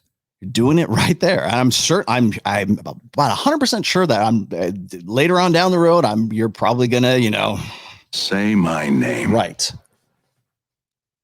So don't get again. She wanted to drop that. That was where she wanted to place the money shot in all of that, thinking that she's going to shame me or say, "Oh, you did this indirect." No, I didn't. I just said that was not my intent, and I said that everyone on YouTube engages in that same kind of let's go to game the algorithm. That's why you use shots like this. That's why you use shots like this. That's why this gets clicks, Mikhaila. Now, I'm not engaging in that kind of bread and circuses. Bullshit. Look at the people that you bring on. Look at the topics that you're talking about. Whether it's about the current state of the beer bug or whatever. I don't even want to say the word, right? Or look at the people that you're talking to. And I'm sure that they're very intelligent people and you're having a good conversation, but there's still that element of marketing. There's still that element of how do I get more people to get eyes on? How do I grow my channel? Everyone wants to grow their goddamn channel. Okay.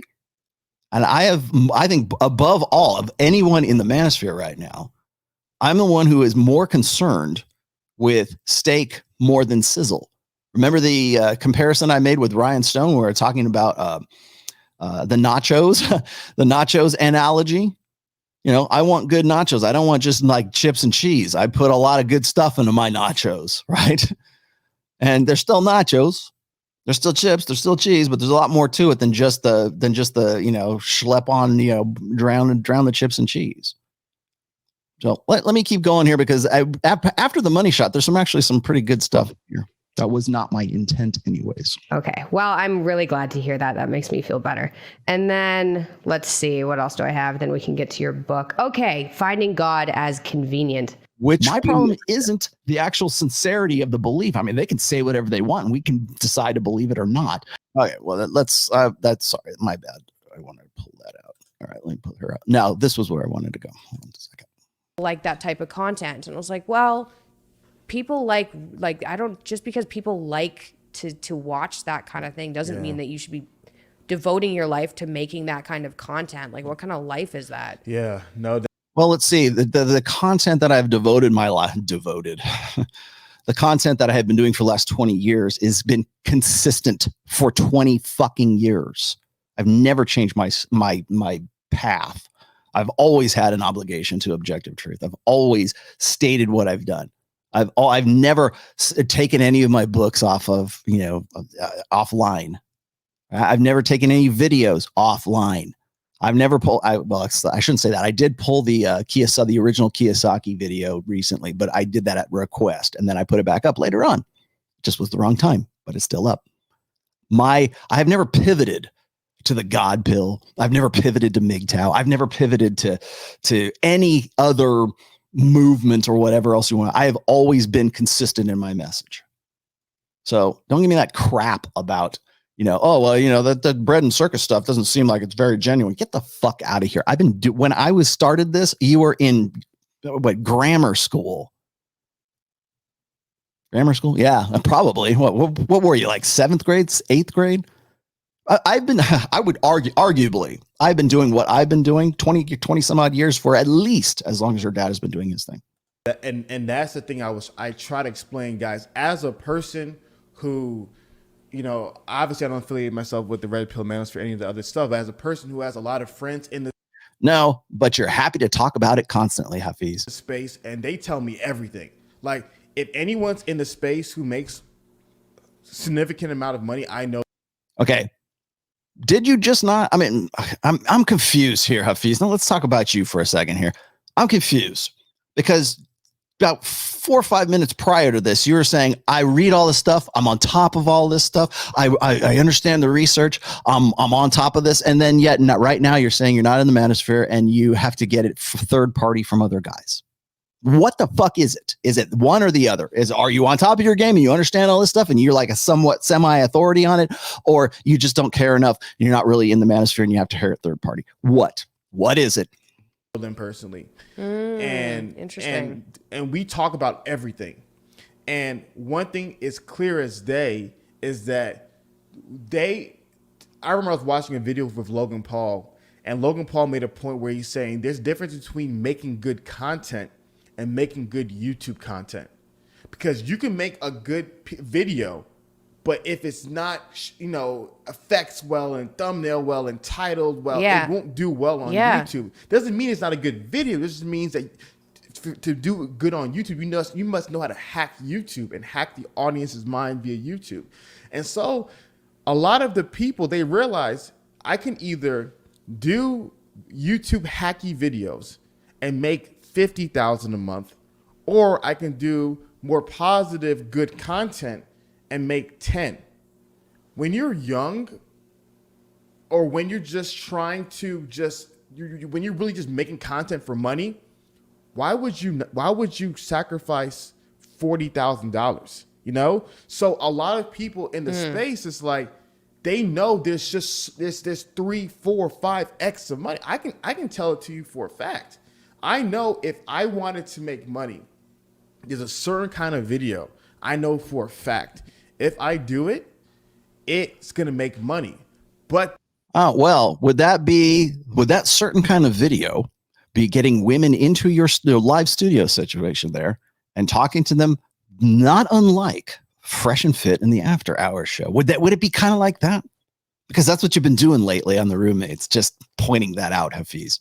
Now, it might be more like the Black Manosphere's version of The View, but that's the template. Okay. So maybe is that what we're going for? You'll notice I would challenge you to find at any time of my videos where I'm pitching. I'll throw my book out there, but I don't put if you look at the very beginning of this video, I don't put some long maybe I should, but some 40-second, 1 minute video promoting my, manhood course. Or I don't even really, and maybe I should, maybe I'm wrong about this. Maybe you're the genius here, but I don't advertise my book without, and I mentioned it in passing, but I don't put ads for my book in any of my videos. I don't put ads for my book. Shit, I didn't even put ads in I will go and do affiliate marketing for John from Modern Life Dating, from Aaron Clary, from Troy to Troy Francis to Sterling Cooper. But you know what? You will not see any of that crap from me, because this is where I come when we talk about ideas. So yeah, I think you're 100% right. There are definitely a formulaic template of videos that are going to do well. Very easy to see. And it's all about impressions. And in case you don't know what impressions are, most people don't search for videos. What they do is they go to YouTube, and primarily on their phone. Most people, if you look at the pie chart, demographically speaking, most people watch YouTube on their phones. There is a specific marketing algorithm for getting impressions. And what impressions are is nobody searches for videos. They look at what's suggested to them by YouTube.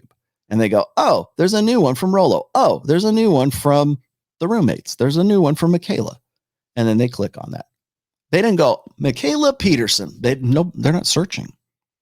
9 times out of 10. I mean, it's like maybe some, I mean, if you're looking for very specific content, maybe you are. But most people just take whatever's like sort of fed to them from YouTube. Okay, great. That's an impression. Now, when you click on that, that's called click-through rate. And a click-through rate of about 5 or 6% from the impressions that you're getting, which are measured in numbers, those are the statistics that you really need to look into. Those are the ones that actually have something to do with the growth of your fucking channel. So when somebody shows me and says, oh man, Fresh and Fit lost 38,000 subs in the month of August because of all that horrible debacle. Let me say it right so you guys don't throw rocks at me. That horrible situation with Abba and Preach, right? They lost so many subs. They're like, okay. You know how much money they made off of super chats in the month of August? They were the #1 super chatted show, certainly in the United States. And I think they were like number 3 in worldwide. They made $100,000 in just gross in super chats during the month of August. Do you think they give one rat's ass about losing those subs? No. And where are they now? Well, I think they're on their way to 570,000 subs right now. I'm not saying subs aren't at least a point of pride for sure. They do mean something, but you can take a small channel and make a shit ton of money on a small channel because it's not about subs. It's about engagement. It's about what the impression of the video. If I go and I'm a new channel and I've got 20,000 subs and I get a scoop on interviewing Ivanka Trump or whatever. If I go and I find a celebrity and I get some dirt or whatever like that, that engagement is gold. That virality doesn't matter what your subs are. It doesn't matter what the comments are. It doesn't matter what please give me comments and likes and everything else. Of course, there's a little bit of, push and pull from that, but it's all primarily about impressions and click-through rate, and then audience retention, of course, too. Those are very important factors. They know this. He knows this. Obviously, clearly, she knows stuff like this. Now, granted, this is on her Instagram, but even on Instagram and social media, the same things apply. And what is that? Well, you got to have a face. You got to have a recognizable face. I tried to make this case in the video where I'm explaining to her how this stuff works. She knows how this works. The reason she dodged and ducked that is because she didn't want to talk about that. She just wanted to deliver the money shot, which is, oh, you compare me to Casey Anthony, a woman who killed her kid and put her in the trunk. By the way, not convicted of that. Most likely she did, but not convicted of that. Still don't know who the killer is. That video will perpetuate the negativity that a lot of guys feel. Okay. One last thing here. Negativity, whatever, I'm not going to say that you shouldn't watch what goes into your brain. Like who is influencing you? You've heard me say this before. I hate the word influencer. I hate the title of influencer. Oh, I'm an Instagram influencer. I'm a YouTube influencer. I'm a YouTuber, right? I'm an influencer. Okay, great. What are you influencing? That sounds, I'm sorry, but maybe it's just me being Gen X or whatever, but that scares the shit out of me. Influencer. Okay. Well, you know who else is an influencer? Let's see, cult leaders, televangelists, politicians. Name the person. Name the person who has influenced you the most in your life. Okay, was it a good influence or was it a bad influence? right? Art of seduction. People gave Robert Greene so much crap about art of seduction, but seduction is not just about like seducing, your lovers. It's also about seduction and influencing others. What is that? Was it Napoleon Hill? How to, win friends and influence others? So, yeah. And what is the easiest way to influence? What do people want? Give them what they want. The reason why Fresh and Fit is so popular in the after hours show is because that's the demand.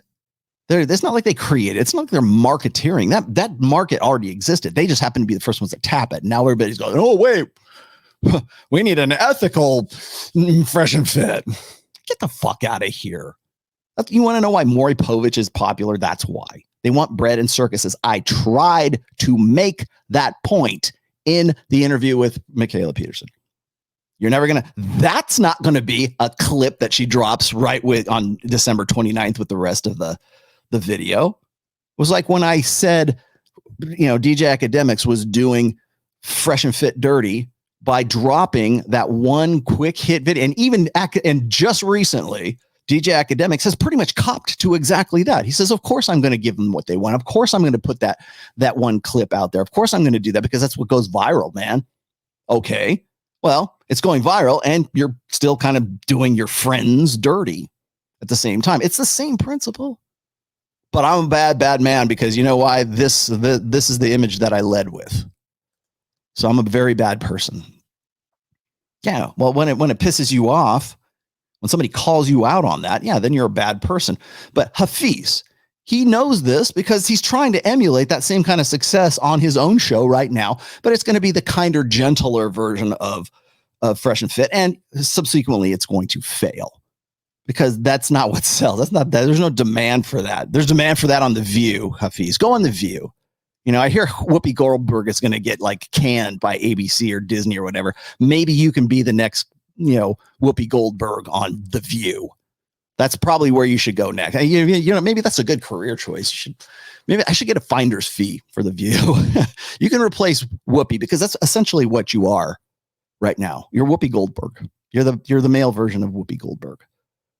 And when you're talking about how, it's this negative influence and everything, well, yeah, it can be for sure. And people give Fresh and Fit grief for it all the time. And they give me the grief for it all the time. I even called it out. I've done several videos on what I call red meat. You wouldn't even know what the term red meat was if it wasn't for me. Maybe. I don't know. But still, it's like, yeah, you go and you look at the engagement. Simply just go to Fresh and Fit and look at the numbers and the engagement that the after hours show do in comparison to when they have Grant Cardone on, or they have even a popular rapper. Look at the numbers, or when they're together and they're talking about, even they could be talking about the most positive thing in the world. We're going to talk about male improvement and how men need to take responsibility for their lives. It's just going to be me and Fresh, and we're going to talk about it. What do they get? 20,000, if that, 15,000 views. Oh, yeah, don't forget the after hour show is coming right up next. You know what that gets? 450,000 views. So is it the material or is it the demand? Right? Because I hear this all the fucking time. I hear this all the time when people say, oh, guys, from women primarily. Well, if guys would be better men, then women would be better women. So you're your sister's keeper and it's your responsibility, because if you could take care of, if you could just own your shit, and if you could just take responsibility for yourself, then women would be better and they would be more feminine, and they would, you'd have better relationships and everything would be just hunky dory. No, it wouldn't, because we want what we want. The machine wants what the machine wants. But you're gonna tell me that, that's very popular, by the way, a popular concept, particularly amongst like the trad con set or the God pill set, certainly the sort of red pill woman set. Men, if they were just better men, then women would be better women. Okay, well, that doesn't work when you're looking at Fresh and Fit. And how do we know? Because when men try to be better men, nobody watches it. Nobody cares. That's why. Well, we should have more channels and try to popularize it more. I don't see you doing that. I don't see DJ Academics doing that. I don't see Mikhaila Peterson even trying to do that. She's not looking for a truth.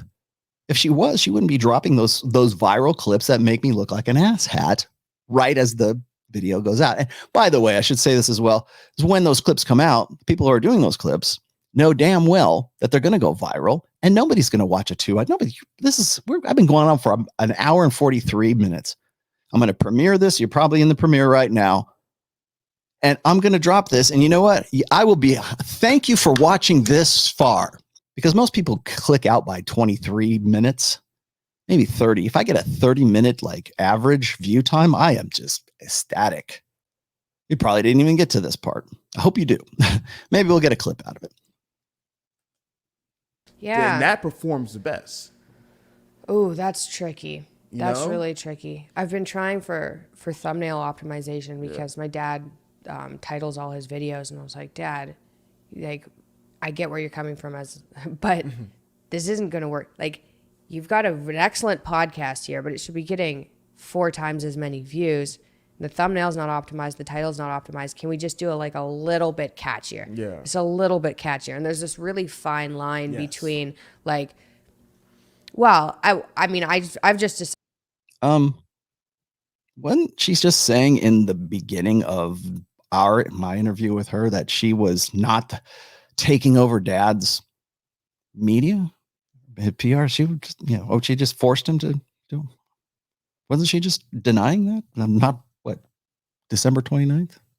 Maybe I'm wrong. If I do content that's I don't do content that I don't like to do for money, because that makes me feel bad. And money doesn't make me feel better than that bad feeling. So you don't need to worry about that when Daddy's worth $8 million and you're worth about $1.5 million, maybe $2 million. I just can't do that, right? And my dad's the same way. I think I get it though, especially for younger people. That's tricky to navigate because it's a game, right? More than it's look how much money I made. It's not, I'm perpetuating a negative stereotype and making. No, dear, it's not a game. It's business. The entire world a little worse, right? 100%. It's just I'm making money. Exactly. And that point that you brought up is especially true for the younger guys. I know a lot of guys in the space, there's the older guys, like the ones you described, but a lot of the guys in the space have a large audience. They're the younger guys. And when you're young, you don't really have that responsibility for what you're putting out. It's kind of like being you view yourself as a musician. If you're a musician knows, even though it's just art, you're influencing how people think. But in your brain, it's just music, right? So you can put out whatever content, whatever picture to be able to sell albums. And we all know that's really. Funny thing is, Hafeez, I am a musician. And I can tell you right now that when I'm writing and when CJ and I are writing together and the rest of the band, Trial of Ascension, go on Spotify. We're generally not really caring about writing for an audience. In fact, I've been very vocal about that, even my own writing on my books. I don't write for people. I write to express information. I'm not an outrage merchant. I'm not an outrage broker. I'm a data broker. And when I do music, clearly I'm in a progressive metal band, arguably a gent progressive metal band. Do you honestly think I'm going, I wonder what the kids would really like to hear? No, I'm not doing that. And nobody else in the band is doing that. Relatively, that's not helpful for society in the long run. You painting a negative picture of life just to make money. Yeah. But they do it. And so in the content creator space, a lot of the guys, the difference is that music subconsciously educates you. But a lot of people don't realize their content is explicitly educating other people. People are going here to learn about the truth. And if you're going to teach someone the truth, you have to teach them the good, the bad, and the ugly. You can't just only show the ugly of life. Same with the women. All right. The problem with this, of course, as you might guess, is we do show the good, the bad, and the ugly. We do it in data sets. The problem is you don't like to hear it. Even the good parts, primarily. You don't want to hear it. You don't want to see, because the data in some cases is very harsh. As I said before, the truth will set you free, but it does not absolve you of the responsibility that comes along from knowing the truth. Would you rather be happy or would you rather be right? Because if you'd rather be right, then you're going to get the good, the bad, and the ugly, Hafeez. That's just the way this fucking works.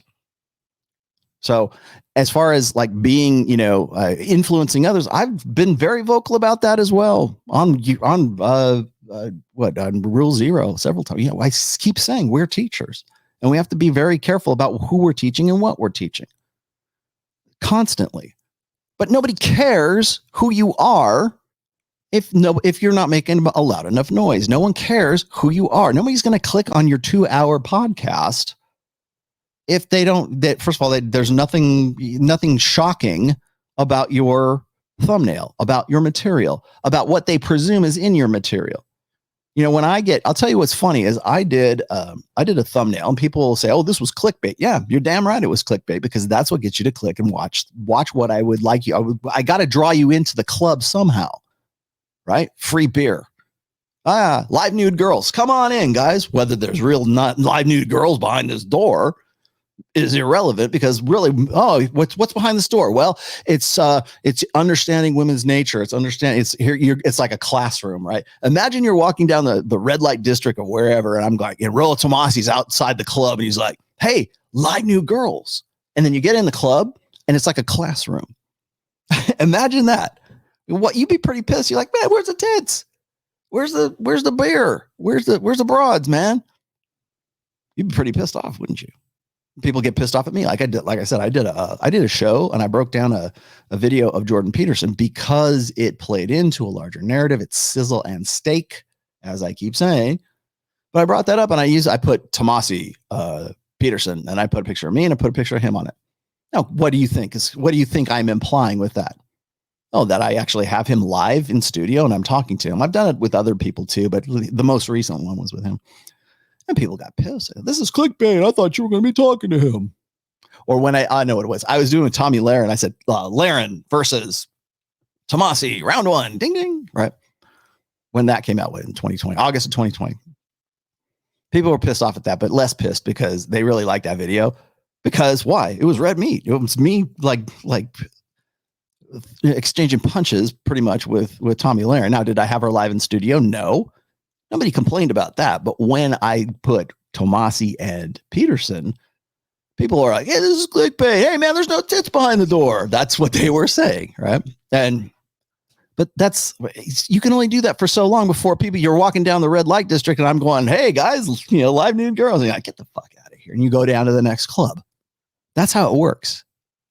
And I don't see, how am I explaining this to people? You guys are the marketing experts, clearly. The extreme feminists, there's enough bad things men have done in society to paint men to be the worst species to ever walk the face of the earth. There is enough. If you want to find all those contents, and I've always likened it to in 2011 when the World Trade Center got crashed. When the buildings got crashed. It's 2001. My name is Hafeez. Hafeez means one who memorizes the Quran. At that time, I had a lot of Muslim friends. Oh. And I remember when that happened, all the Muslim guys, after that one event, everybody, they had to leave school. Some of the guys had to leave school. They didn't go to school for a week. Some people were randomly beating. You were in New York, too? You were in... I left New York at that time. I was actually in Atlanta at this time. Okay. But imagine if I was in New York, it was only escalated. My friends in New York were telling me like, yo, like some people, they literally did not go to school for that entire month because they knew like there was even in Toronto, that happened, and that was Canada. Yeah. Yeah. And so at that moment I realized that if all you see, because most people don't, especially around the country, don't really meet or interact with Muslims. If all you saw from a Muslim is him blowing up a building, now every time you see them, you're going to have that correlation to think terrorist criminal blow up the building. I remember I had so many people would tell me like that, as a Muslim, you couldn't pray. If you had to pray in the airport, you couldn't pray anymore. There was a time where you could maybe go into the corner and pray at the airport. You could not pray in the airport if you were a Muslim.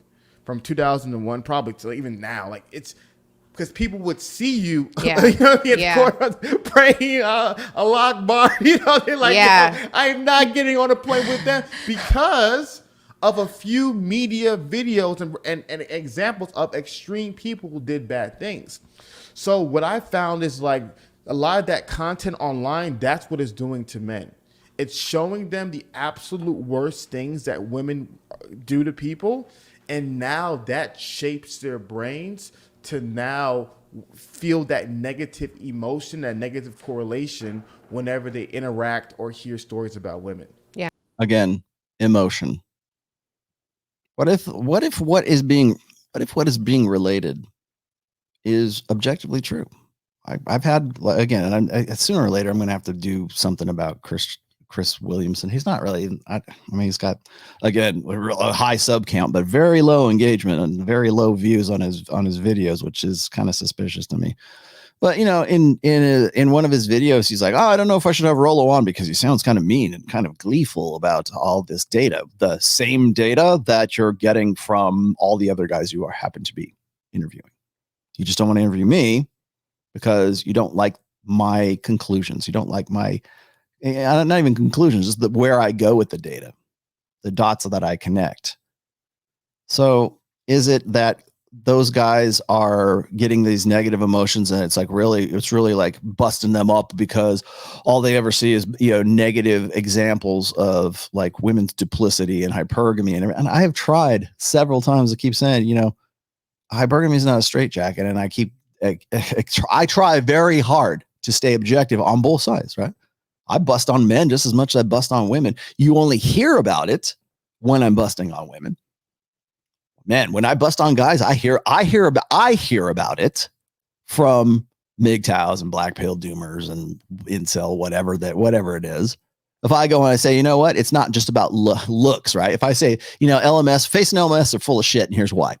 If I go and I make that video, or if I talk shit about whatever white pill dude comes up next, or, you know, that fat kid in Brazil talking about like 1,400 lays or whatever, I don't know, what is it up to now? You know, if I say something like that, you know, then privately, or, you know, maybe in my DMs, or you suck, fuck you, Rollo. Like I might get that. But if I bust on women, oh, that's a whole different kind of criticism that I get. So it's not that it's not there. It's just, you don't see it.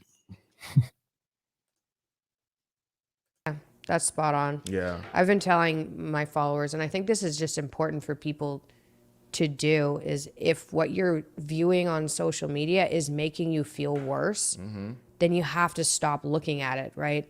Because you end up in, social media also caters to what you click on. Yes. So if you're like, okay, this was kind of interesting, and it's this clickbaity video that makes your outlook of the world more negative, it's just going to keep showing you those things because you press on them. And so you have to think about how you want your life to be, right? Maybe you want to also consider why you're getting those impressions, because those were the things you wanted to see in the first place. It's not, at what point does it cease to be about, sorry, let me put me back in. At what point does it cease to be about the impression? At what point can we stop blaming the algorithm and we can start blaming ourselves? At what point? Oh, you have to stop looking at all this stuff. Well, stick your head up. You know what? Reinsert yourself back into the matrix, because steak tastes good in the matrix. You don't have to eat that slimy crap that's on the Nebuchadnezzar. You can go and I want to be someone famous and rich. And all I got to do is sell out the codes to Zion, right? Give you Morpheus. I got to give you Morpheus. I can't give you the codes to Zion, Agent Smith, but I can give you the guy who has them. Right? But plug me back in and make me someone important. Make me someone rich. And you know, one thing I've learned is ignorance is bliss, and he eats the steak, right? Because he wants to take, well, because you know what? Ignorance is bliss. He'd rather be happy than right. Right is outside in the ship, and it sucks. And yeah, it's a hard life. What would you rather do? Would you rather be happy, or would you rather be right? Would you rather be sedated in your soon to be like metaverse? Would you rather, maybe you should just plug yourself in, right? Because that's essentially what both of them are advocating for. plug yourself back in. Don't worry about the truth. It doesn't matter. It doesn't feel good. Only thing that's true is what feels good. What's true is what makes you happy. Not what is the truth, your truth. Your truth is what makes you happy. Live your truth. Okay. Well, why am I doing that? Why am I opting for that? Well, because it's what makes me happy and content. And that's the direction I'm supposed to go. It's fate for me. And, we should all be ourselves and be tolerant and happy and, like pigs and shit. And let's reinsert ourselves back into the matrix, or let's create a new one and let's put ourselves into that escapism because it's preferable than our shitty lives. Well, why are our lives shitty in the first place? Well, because we keep ignoring the data, because we keep ignoring the raw facts that are thrown at us and we stick our heads back in the sand. That doesn't look good. It doesn't taste good. It doesn't feel good. It doesn't make me happy. Well, how can you get from unhappy to happy? I'll tell you what, you can do it two ways. You can sedate yourself. You can go take your prescription opioids. You can go take your freaking edibles. You can go take your alcohol. You can go take your ayahuasca or psilocybin like daddy says to do. It'll clear your mind, right? You can do all of that stuff and still be very, very unhappy because you're not doing anything. You're not going everywhere and you're not using your freaking brain. You have no capacity for critical thinking because you're too hung up on emotion. You're too hung up on the idea that you can have some sustainable happiness state. As I said before, again, Chris Williamson, quoting Rob Henderson here, happiness is a transitory state. It's meant you're happy when you're going from one state to the next. Hopefully, emotions are there to get you from one, to motivate you, to incentivize you to get from one state to another. Usually it's about reproduction or it's hunger or it's survival. But that's the long and the short of emotions. And that's the problem with people like this. Emotionalists will always make a deity, a god, out of whatever emotion that they think is the most important. In this case, it's love, right? But what's the opposite? Well, they're haters and they're fearful and they're hurt. Listen to the emotional language that has been gone back and forth between these two. Nowhere in this video, nowhere in this exchange is there, well, they're right about this. Nowhere in that. Nowhere do they even acknowledge that. In fact, they flip-flop. I'm an expert in it, but I'm not an expert in it. I got to get other people third-hand to tell me, but no, I'm really an expert in it, but then I wasn't, and now I am. Back and forth. Because it's made me feel better to pretend that I was an authority on this, and now I don't want to feel shame. I don't want to feel like I'm actually in this manosphere thing, because if I do, then people might think badly of me, and then that would make me feel bad. Stop it. Emotionalism cannot understand rationalism. Emotionalism thinks that anything rational, anything objective, the language of empiricism sounds like anger. It sounds like hate. It sounds like anything that doesn't make me feel good. That language sounds like anger, hate, whatever that emotion that I don't like, that negative emotion I associate with that, because you're not speaking the same language. And you're not going to. And probably surrounding yourself with resentful people, whether or not you're in the like red pill community or on the like way over on the left. Mm-hmm. If it's making you resentful, especially towards towards anybody, but towards the opposite sex too, whom you're going to have to have a relationship with. If you want to have a family, maybe you shouldn't be watching content that makes you resentful and then potentially stops you from having a relationship and a family. Yeah. Okay, so end goal. What's the goal state, my friends? Pull that out.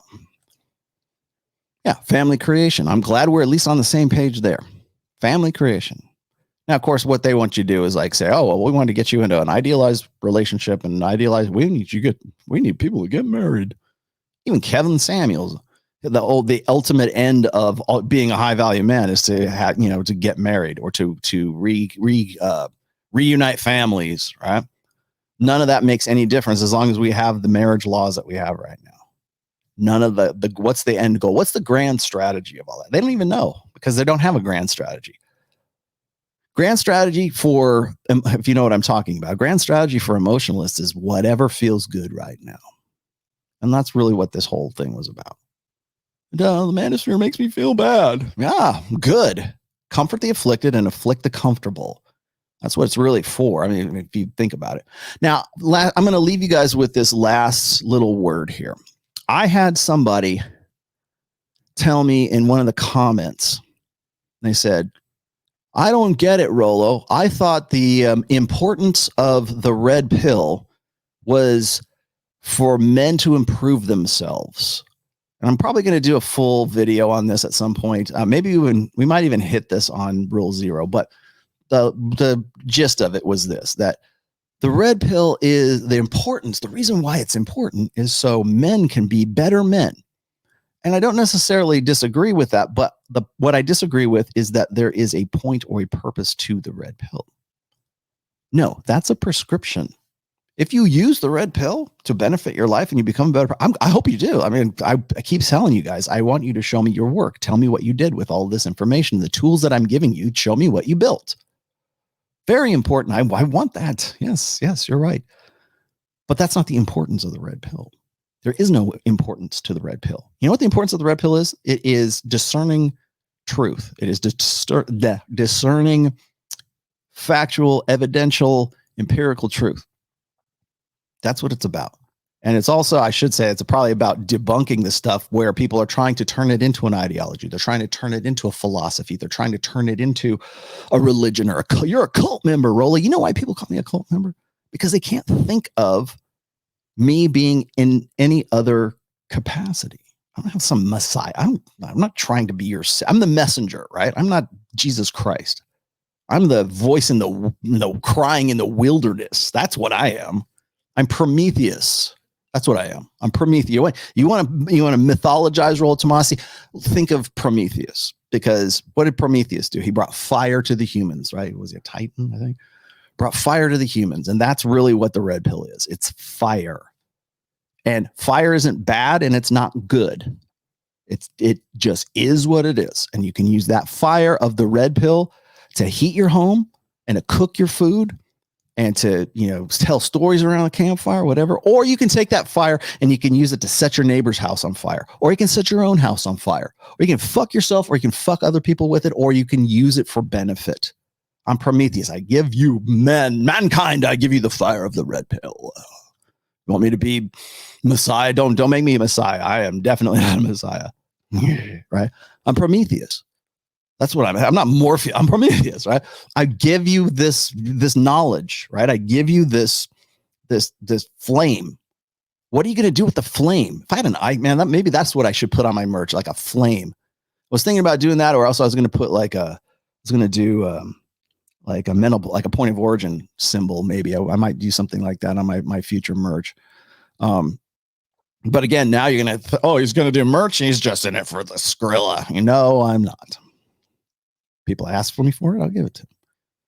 But that's really the way you should think about the red pill. It's fire. You can use it for good. It is what it is. You can use it for good or you can use it for bad. It's all in the intent. It's not good and it's not bad. It's all in the use of it. Oh, it makes me feel bad. Yeah, well, maybe made you feel bad and you're dwelling on the negative. I'm not saying guys don't do that. They do. But there's enough guys that go, you know what, Rollo, I used the flame of the red pill and I saved myself. I used it to heat my home. I used it to cook my food. And now I'm better off for it.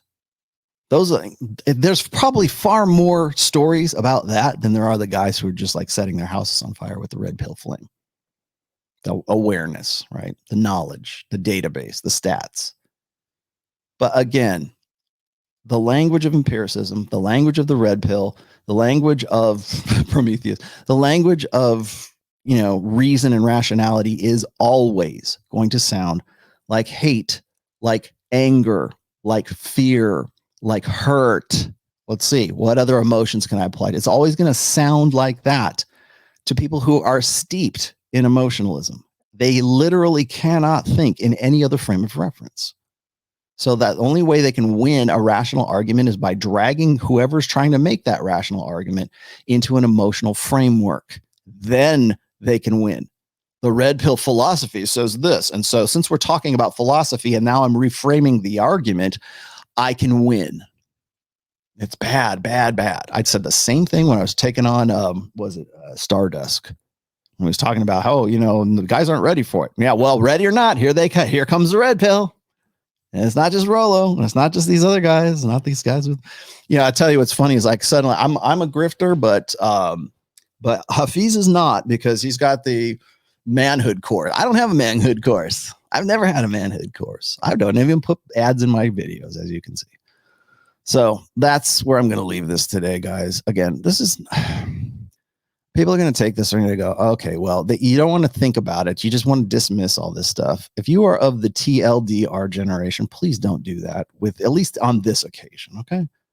Like, try to look a little deeper. Like, this is not even really a thought piece. This is just me just sort of like telling you what the conversation that's going on here. I didn't want to do this video. Honest to God, I really,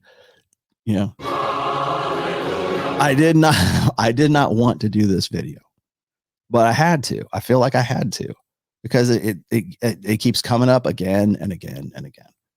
So hopefully it doesn't come up again. Thanks for watching, guys. I will see you on, Saturday on this channel, Rule Zero. I'm hosting. It'll be at 11:30 a.m. Eastern. I will be on my show with the live stream show, which will be on Sunday at 1 p.m. Pacific, 4 p.m. Eastern, as always. I'm going to do the 6 with Donovan Sharp and Kevin Samuels. Or not Kevin Samuels, no, Kevin Savo. Sorry, no. Kevin Samuels will not be on. Kevin Savo will be on.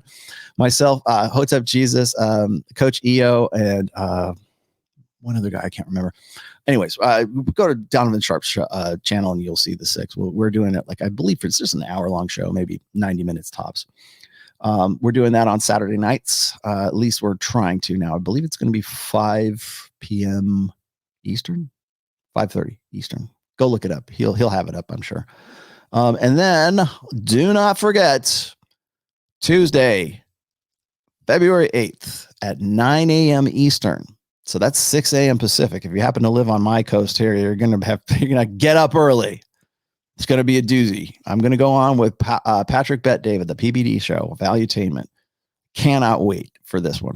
I'm really stoked about doing this. This is actually, you want to talk about going viral and going mainstream. This is as mainstream as I have been getting. In fact, I would rather be on this show almost more so than like Tim Pool. I would say that. I would rather be on this show than Tim Pool. I'd rather be on this show maybe about equal with Joe Rogan. Right? I would like to, I'm glad I got the call. Thank you, people. And he's very professional, by the way. It's like he's got people, and it's nice to work with professionals. So just saying that. All right. I'll see you guys later. Thanks for watching. Bye-bye. He chose